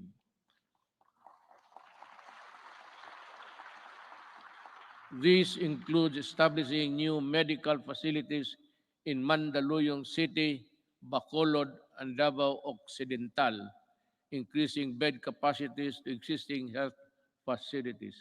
In Quezon City, Ilocos Sur, La Union, and Palawan, the upgrading of health facilities in that area to include Leyte. Currently, we have received over 30 million doses of COVID-19 vaccines. We expect to at least receive 36 million vaccines this month, and in August, we have inoculated more than 7 million Filipinos which have received the first dose, at least 17 million. Well, I think the landscape, the health landscape of the country continues to improve as we, with the continuous approval of COVID-19 vaccines, we are ready to boost further our daily vaccination rate. And I also encourage our local government units to hasten their rollout and strengthen their inoculation program. San Juan City, for one, have vaccinated 70% of their population in a month's time. Saludo ako sa inyo at kay Mayor Zamora. We cannot continue living in the shadow of this potent enemy, especially now that science and medicine has proven that it is possible to live, if not entirely defeat this virus. The health and safety protocols we put in place have proven effective in slowing down the spread of virus. But the best solution is still vaccination. Am I to mataas na ba? Kasi kung mataas na, putulin na lang ninyo itong gumagalaw dito para sabihin ko, wala naman akong mabasa. Pag matagal na, those who want to go home, raise your right hands.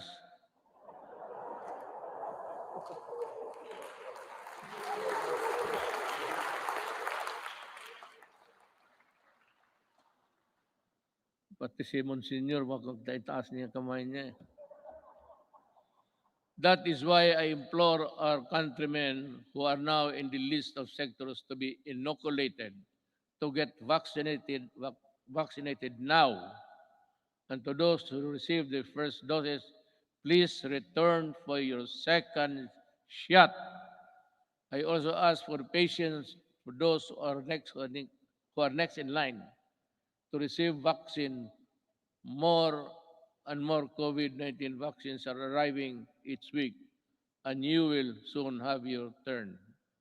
Corollary to this, it is high time that clear and precise uniform protocol and guidelines are issued in anticipation of the vaccination of more Filipinos and the steady reopening of our society. Pagpasensyahan niyo ako, I ask, I beg your kind indulgence. But I have to talk about something which would affect us all. Yang, it seems that this government is too far away from the people. Yung serbisyo talaga na totoo. Nung isang araw nakita ko, I don't have to know what place was that. Ang mga tao nakapila. And they say that they were there at 4 o'clock. Lumalakas yung ulan, sa payong lang sila. So nanonood ako sa report because I listen to the report every morning. Makukuha mo sa mga radio station yan eh. So I was having breakfast. I was listening to their TV. At nakita ko yung mga tao nakapila doon, malakas ang ulan. Sabi ko,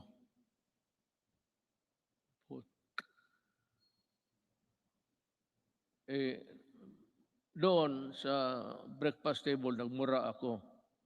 Pero dito, good boy man ako kay may mga religious dyan. Baka I just call on the National Task Force Against COVID-19 to see to it that this happens. I mean, the protection. We have spent enormous amounts of resources to build our capacities to overcome this pandemic. We cannot afford more lockdowns, lest our economy bleeds to the point of irreversible damage. Balitan ko yung bakit mo papilahin? At sabi kasi doon, libre lahat na, wala nang ano. So nagpuntahan yung mga tao, nagpila, kasi wala nang lista-lista. Pero sabi nung ito, alas 4 pa sila.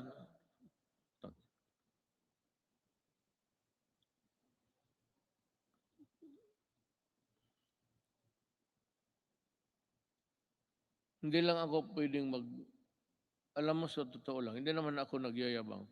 I'm just an ordinary Filipino citizen. Just like you, I get hurt when people are nearly almost brutalized. Bakit hindi ka magkuha? It's rain time. Malakas ang monsoon, southwest monsoon, dumadaan talaga sa Pilipinas. Gamitin mo utak mo. You should look for a gym. At bigyan mo lahat ng tao ng number.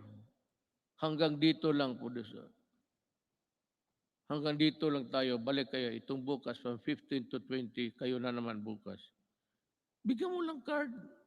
Prepare a card where you can, the marshal will go around the queuing na bakit mo, hindi ko maintindihan. Ano, this media. Hindi ko maintindihan bakit gawain mo yan sa Pilipino. Yan ang tinatanong ko. Why do you have to do it to the Filipino? You can always, maghanap ka ng, there's always a gymnasium. Mga eskwelahan, walang klase ngayon. Bakit hindi mo gamitin doon? Bakit ka maghanap ng isang tarantado?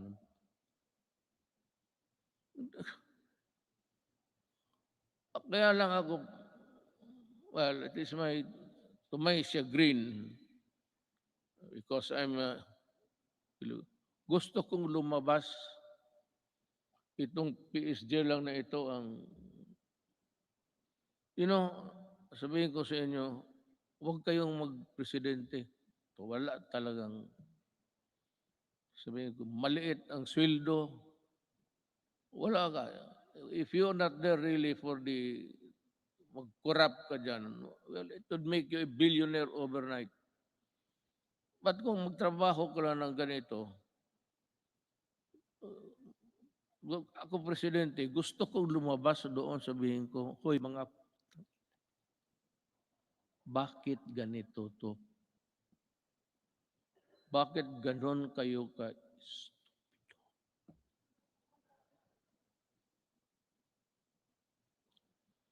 I mean, the Filipino does not deserve it.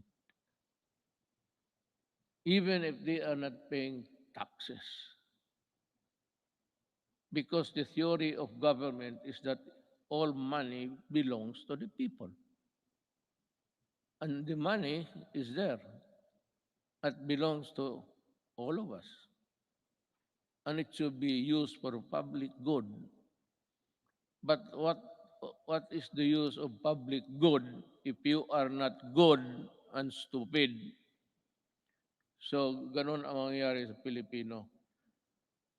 I'm just letting off my... Kasi kung hindi lang talaga bawal, itong PSG, hindi ako pinapalabas. Sabi ko, magpunta ako na, sir, hindi pwede yan, hindi pwede. Kulong talaga ako. Magpresidente ka, sa totoo lang, you are a prisoner. You are brought here, kunyari ka pa, di chopper ka, di gwardya, patos uwi ka doon sa bahay mo, tapos hindi ka na makalabas. Priso ka talaga. Tawagin mo ang security, yung gusto kong pumunta, sir, pasensya na. Tapos paggalitan mo, sabihin mo, sir, ang authority namin does not come from you. It comes from a law. So, kami ang masunod. Talagang, sige ka, pero bunch of papers, you read it hanggang umaga, trabaho ka. Sweldo mo, ganun lang. Just give me 219,000. Tapos ganun ang trabaho. Mag-isa ko. Butit ngayon, kaya nandito yung asawa ko at dito yung anak ko. Nabubuhay yung loob ko mag-uwi ako sa bahay ngayon. Looking forward. Today is my last State of the Nation address. But this is by no means my swan song.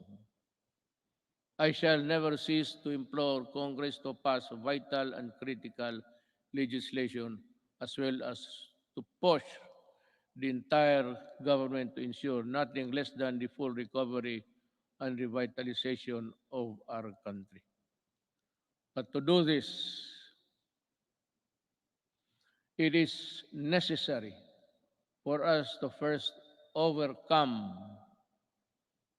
the crippling fear, anxiety, and uncertainty that was caused by the threat of the COVID-19 virus. Well, I really do not know what to do. I have to listen to the task force.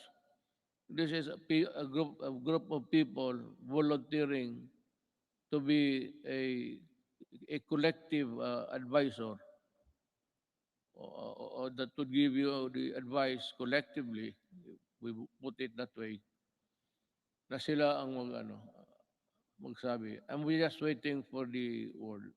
I am referring to COVID-D, Delta. It is rampaging now in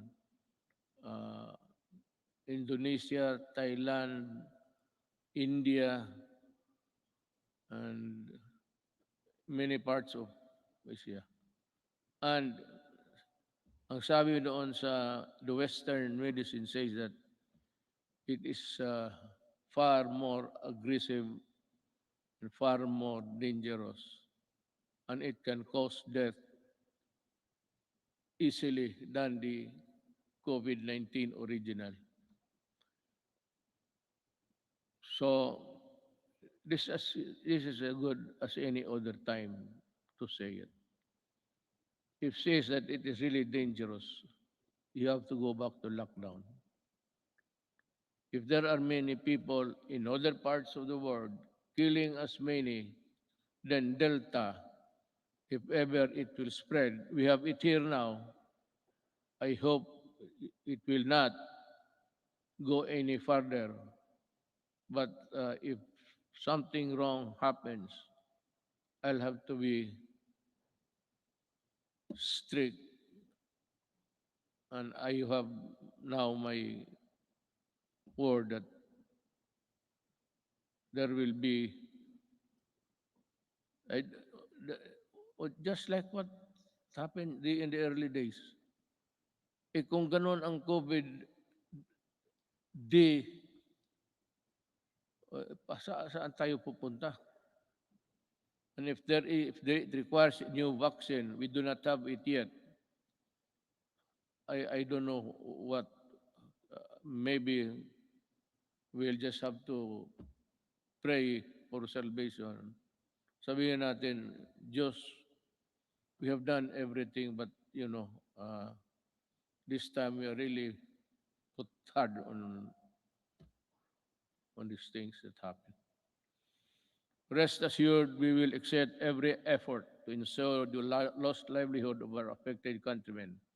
I have recently signed an executive order creating a task force that will shepherd the country's national recovery employment recovery strategy.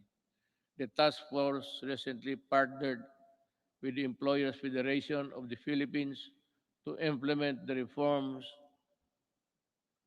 Rebound and Recover program that that aims to vaccinate qualified workers to fill in more than 1 million jobs. These jobs will be created by business association in the fields of construction, information, technology, POP, and electronic to our business association. Thank you for joining in our effort to bring back lost income opportunities for our workforce. Another important component of our employment recovery strategy is the retooling of our workers to prepare them to better job opportunities. Since the start of the community quarantine, over 1.5 million availed of the TESDA's free online training program. I am directing the National Employment Recovery Strategy Task Force, particularly TESDA, to ensure the upskilling of our workers and increase their employability. I expect the task force to work double time, not only to recoup job losses, but more importantly, to rehabilitate the economy and help our hardest hit sectors. Through COVID-19 assistance to start enterprises or CARES program, we released 988 million pesos worth of loans to over 14,000 enterprises, Bayanihan 1 and Bayanihan 2. Released 2.9 billion pesos worth of loans to over 12,000 enterprises, including our displaced OFW enterprises in the tourism sector to help them start or sustain their business amid the pandemic. Along this line, I would like to renew my call to Congress to immediately pass the amendments of priority legislative measures such as the Foreign Investments Act, the Public Service Act, and the Retail and Trade Liberalization Act.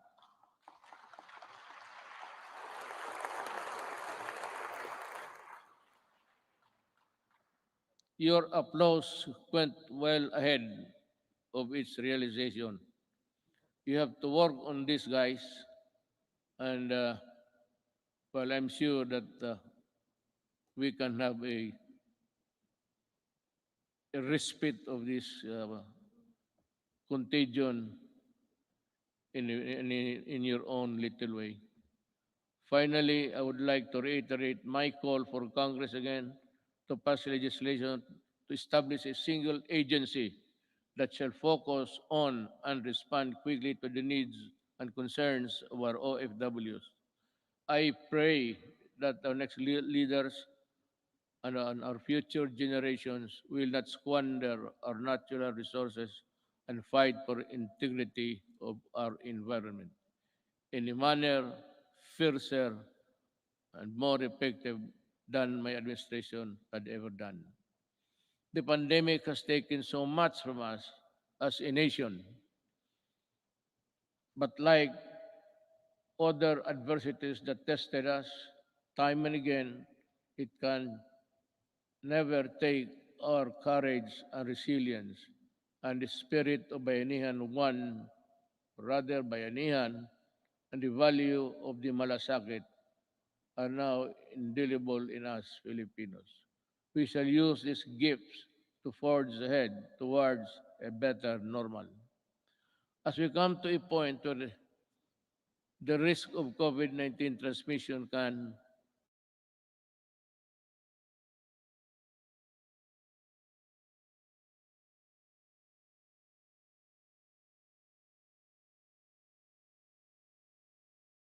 to its robust growth path.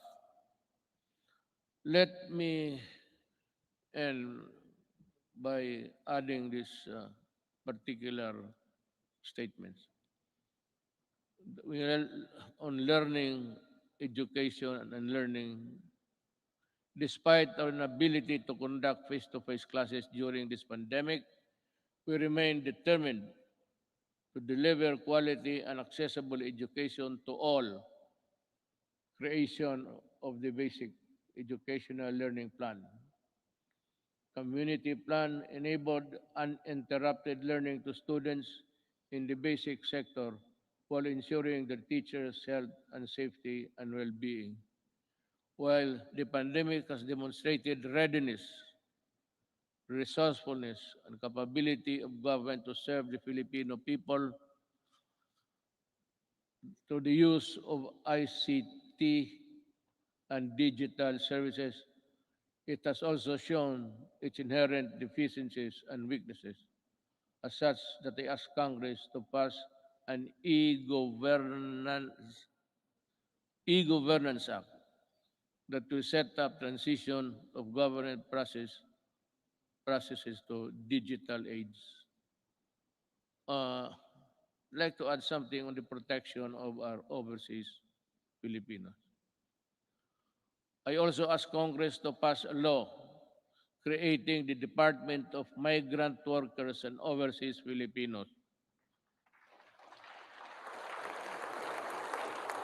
Kailangan po ito because they are suffering they suffered not only yesterday but they are still suffering now with so many inadequacies in both our government response and including the monetary assistance.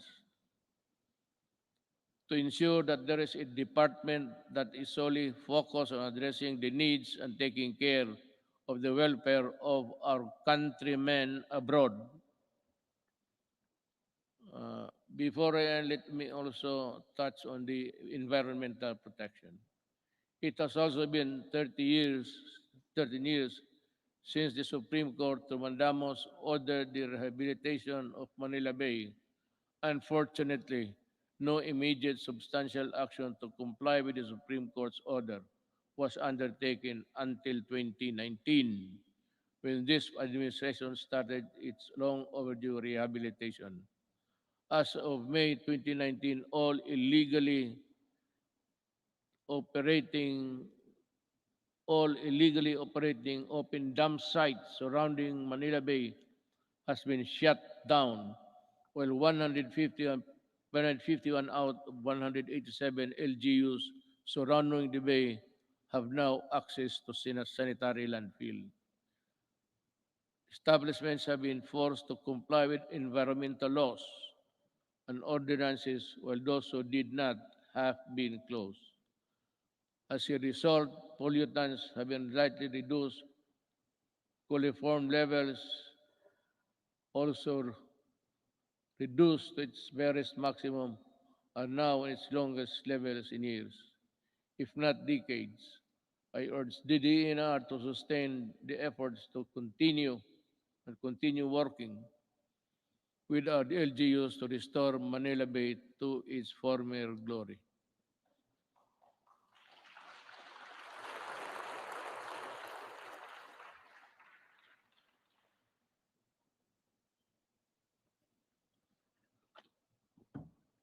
You know, just one little thing before we end. Yung pag-ano sa Manila Bay, where there is the corner where all of the garbage con, by current, by action of the current. Nandito marami sa likod ng Luneta. Ah, ginawa natin yan at nilagay tayo itong yung puting basto na which is uh, well scattered into small pieces. Eh nawawala minsan yan because of the waves. So every now and then we still have to replenish because we cannot change the nature of our shores. That is how it is. It is not a permanent fixture there, doliform. It is there from the mountains, and we break it down and bring it to the sea.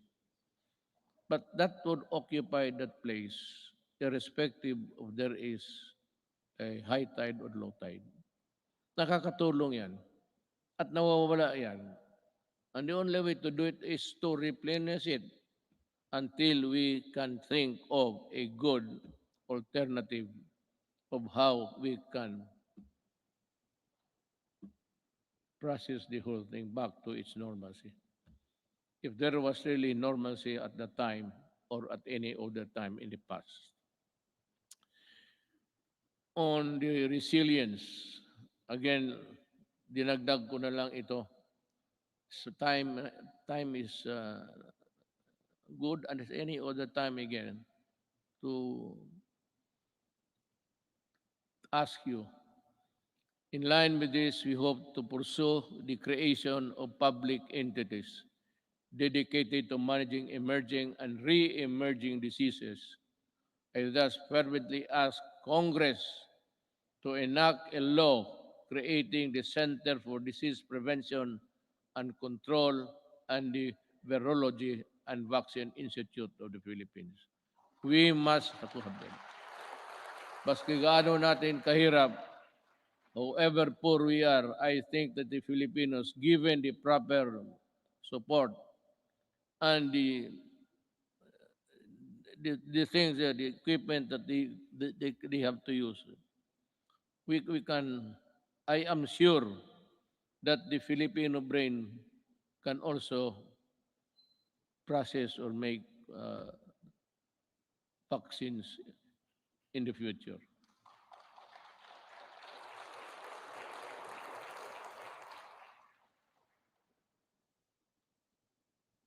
Tapos na po yan, ma'am. I ask Congress to pass the Disaster Resilience Act that will create the Department of Disaster Resilience. Let us also, pagkatapos ito ma'am, ikaw yung unang tao na mag-congratulate sa akin ha. Kaya ako nagkautal-utal dito dahil sa iyo. Let us also pass the law implementing the Fire Protection Modernization Program to bolster the readiness of our firefighters and ensure their ability to respond to fires and disasters. Related to this, importante ang trabaho ng bombero, maniwala kayo. They must also be there during a disaster happening. Let us also push for the mandatory establishment of education centers in every city, province, and municipality throughout the country, which shall provide the basic needs and assistance to all evacuees during times of emergency. Now, there is now the conclusion. Yes, I will. Ay, salamat. Potsang Duterte to. The lights go out for this administration 11 months from now. The work that we started and expected to finish within constitutional time frame of 6 years has been told. Much was hoped for, but we need not despair. Desperation is a feeling alien to the resilient Filipino.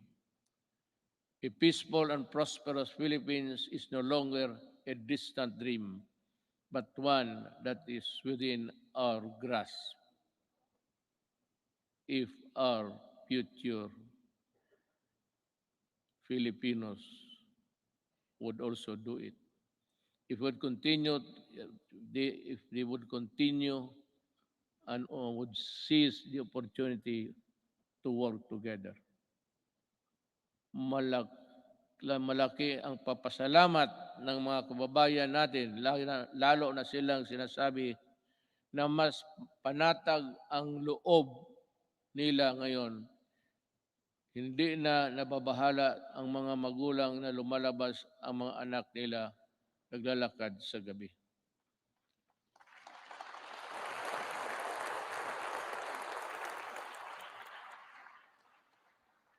I will not elaborate on anything. You can draw your conclusion. Alam mo, when the Filipino, a father, a mother, or a child naglalakad sa gabi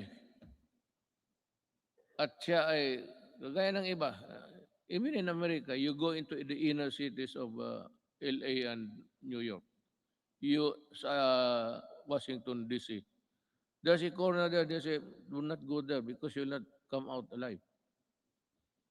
Ganon, kung hindi maglakad na sila, puro takot na lang ang nasa loob nila, ma-hold up sa jeep, tapos pati yung taga-ombudsman na buntis, patay pa, pati yung bata sa loob ng tiyan. But just to get the money to buy shabu. Because when the monkey is riding on your back, yung katawan mo hindi mo na maano. That is why you need to higop, sip. Kailangan mo maghigop at kailangan mong pumatay pag wala kang pera. Hindi naman talagang papatay. Maybe not. The mind is not ready for that. But in the struggle, you put up a struggle, if you are the owner of the money, talagang papatayin ka kung hindi mo ibigay. Yan ang ayaw ko. Kaya nung na-mayor ako sa Davao, ganito, mga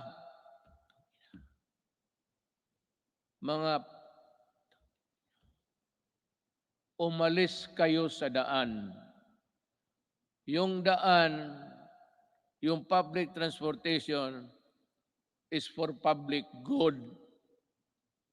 Huwag mo silang takutin na magkanto pag-uwi. Nandyan, nagiinom man sa...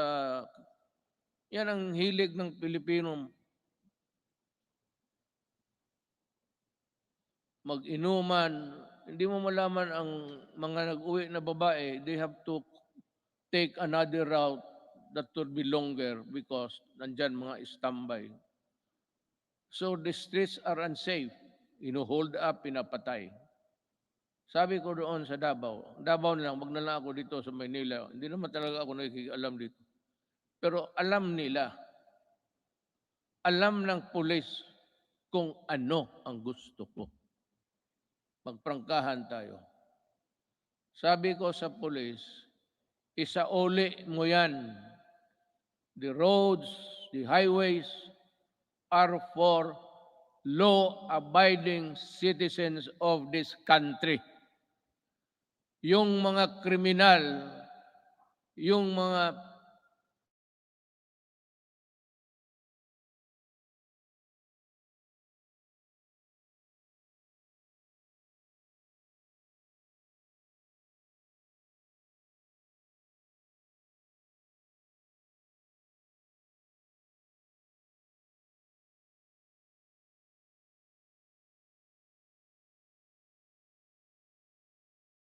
with you.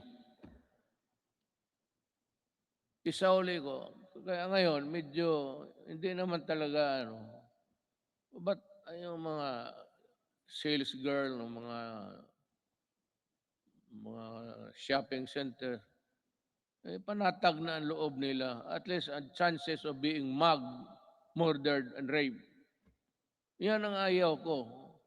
Pag malayo, nakahigop na, kunin yung pera, hilain doon sa medyo maliit na mga grassy portion ng rape. At papatayin. Yan ang hindi ko matanggap. Just like yung Pilipino sa Wikipedia. I may be just a little bit crazier than the others. But that is what I am. Ayaw ko yung, lalo na magsyabo ka, tapos magpasyal ka kung ano, wala kang makuha pera, aakyat ka ng bahay. Just like that bank teller. It was raining so hard, just like the rains that we had experienced. It was pouring almost cats and nails. Ang lakas talaga ng bagsak ng ulan. She went home to knock the door and pump the door loud. But ang parents nilang matanda niyang parents, hindi nakarinig. So anong ginawa nitong mga sa construction workers? Because diyan nga ako galit sa dugay. Nabibili nila mura. So it's 200, 300. Susuyupin nila. At pag nakasuyop ng droga yan, maghanap ng alkohol yan. Sigurado yan. Pag tama ng alcohol, pati yung ng droga, it shrinks the brain. Yung babae, she was just picked up and brought to the construction site near the house. Tapos, ni-rape doon, pinatay, sinunog pa. Oh, yan ang hindi ko talaga maintindihan. I cannot recall yung bata na 3-year-old rapin mo. Ang problema nito, ang nakikita nila, ang patay ng mga kriminal. Well, how about the victims on the other side? Bakit hindi ninyo tignan and see what these criminals have done to our children, to our wives and daughters? May listahan kayo. Ang listahan ninyo doon sa namatay, hindi ba kayo maligaya niya, wala ng kriminal? Pero pag tinre mo dito, ilan ang patay na inosente, pati polesko at sundalo na mamatay dyan. Baka akala ninyo kriminal lang. So that is my lamentations, and I just want you to hear. In my 5 years in office, we made real change in governance to the reforms we pursued. However, for this governance,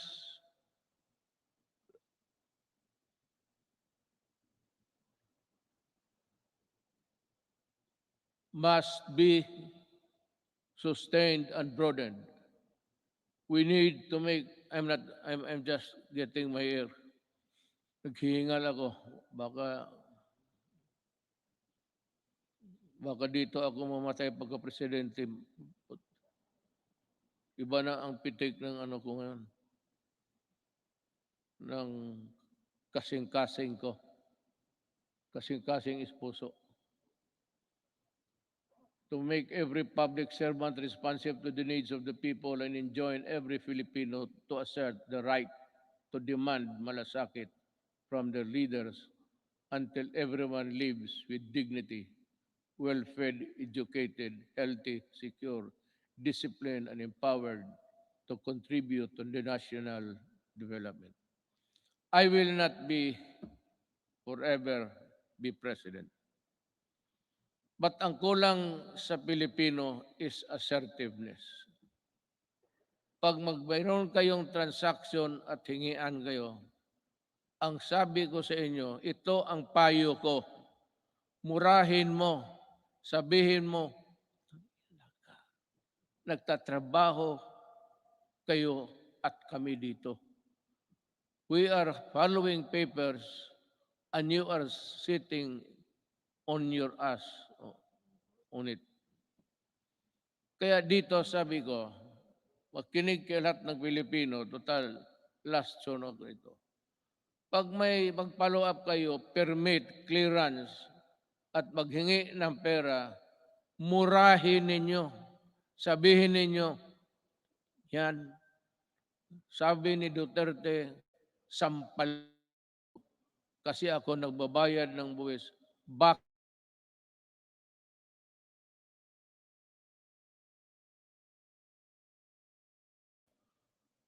You know, I mean, it takes you 1 month to process a paper.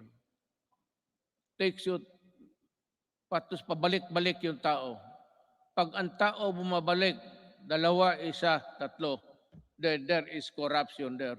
Murahin mo at kung maari, pahiramin kita ng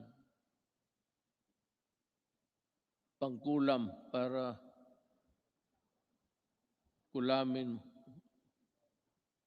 Ganun talaga. I'm just warning everybody. There's still 1 year to go. In about 3 days, lagyan mo ng papel, bumalik ka dito at this hour on Thursday. At pag pakita mo yung papel, hanapin yung papel ibigay. Yan ang gamitin ninyo. For all the local governments also. In my cabinet, it's 30 days. Walang extension. All. Sabi ko, reduce the signing authority from 6, 7 to only 1 or 2. Hindi naman kailangan hindi kailangan magpirma lahat ng empleyado dyan. 1 or 2, yung iba mag-process lang. But if you cannot process it also in so many days, in Davao, if there is a clearance which is long overdue, hindi mo na pwedeng ibigay doon sa tao. Ibigay mo sa akin at tanungin kita mo, bakit inabot ka ng ganitong? There's no other conclusion.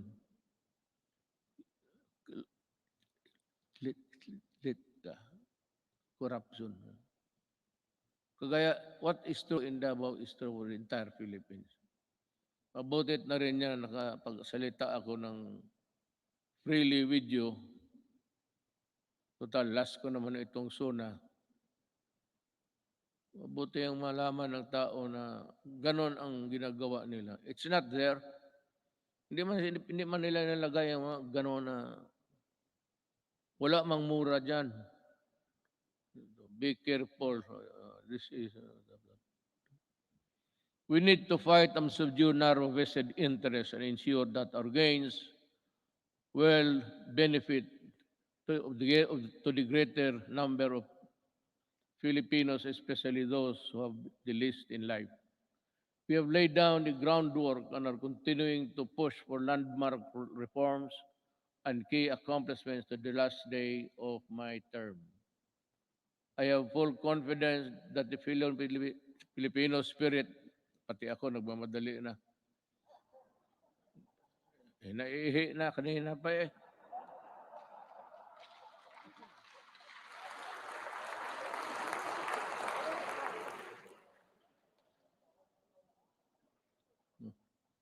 It's a natural human biology, so what's the big deal?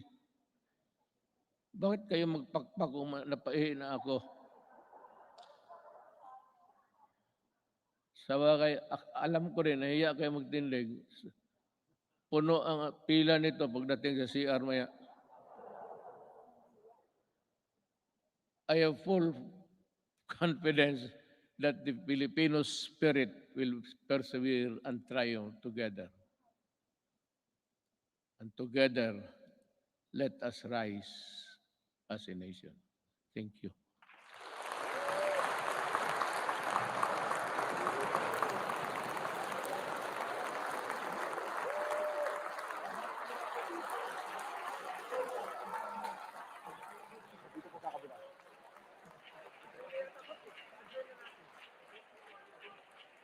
Mabilis na naman tayo ng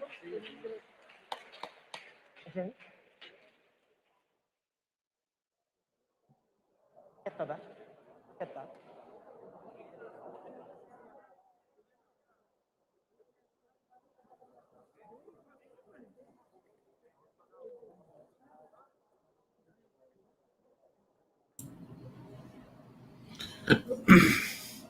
Okay, so na-time nyo ba? Parang almost 3 hours, no? Yung naging talumpati ni Pangulong Rodrigo Roa Duterte. At siguro ay nakagising ito ng mga damdamin ng maraming nanonood. Eh kahit na yung katulad ng karaniwang mga speech ni Tatay Digong ay paminsan-minsan ay umaalis siya o iniwanan yung tinatawag na script, no, yung prepared speech, at nagbibigay siya ng mga adlib, no, mga comment niya tungkol sa mga nasa isip niya, no. Hindi siya he doesn't allow himself to be limited by the prepared speech, kundi talaga kung ano yung pumapasok sa kaisipan niya, at lalo na po yung mga bagay that are very close to his heart. Kita nyo, pagdating sa corruption, sa illegal drugs, ay hindi niya mapipigilan talaga, at nagbibigay siya ng mahabang pagsasalita, no? Para po na alam ng lahat kung ano talaga yung panindigan niya. So, dahil po na napakahaba na po ang SONA ng Presidente, eh siguro sana gusto ko sana magbigay ng commentary, no? Pero mas mabuti siguro dahil lahat po ay sigurado akong pagod na rin, ay bukas na lang po, no? Gagawa tayo ng isa pang live stream bukas para po balikan itong mga major points na binigay ni Pangulong Duterte, at siguro makikita natin kung may mga binabalak pa siya, no, sa kanyang huling isang taon na nasa tanggapan pa, para at least masasabi niya na hindi pa siya nagtatao dito, hindi pa siya give up, no, hindi pa siya sumusuko sa mga kahirapan na nakakasalubong niya sa kanyang pagtrabaho. O yun, no, ay talagang siksikan yung mga mga senador, yung si Bong Revilla yun, no, nag-selfie, no, kaya napabagal pa ang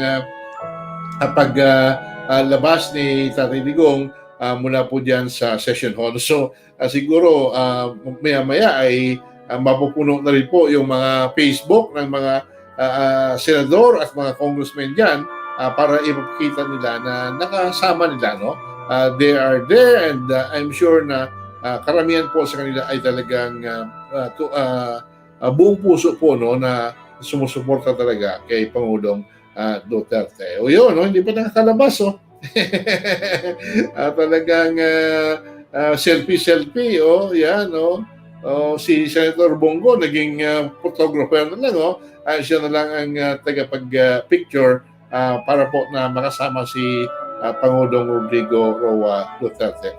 Kaya ang dami niyo pong mga comments, no, kanina ko pa binabasa, pero hindi ko lang po pinopost habang nagsasalita si Tatay Digong, no, para po na bilang paggalang din po sa kanya. Pero sigurado ako na lahat naman kayo ay nasusundan nyo yung mga pinapalabas ninyo dyan ng mga comments tungkol po sa naging term of office, no, itong 5 taon na si Pangulong Rodrigo Roa Duterte ang namumuno sa ating bansa. Okay, so bukas po, no, bukas we will do another live stream, at titingnan po natin, no, at sigurado may mga reaksyon sa mga lalo na sa oposisyon, at bibigay tayo ng ating sariling mga opinion, no, at para po na bigyan ng kaliwanagan, no, ang lahat na ito. So ako po muli si Manuel Mejorada mula dito sa Metro Manila, Philippines. Magandang gabi po sa inyong lahat.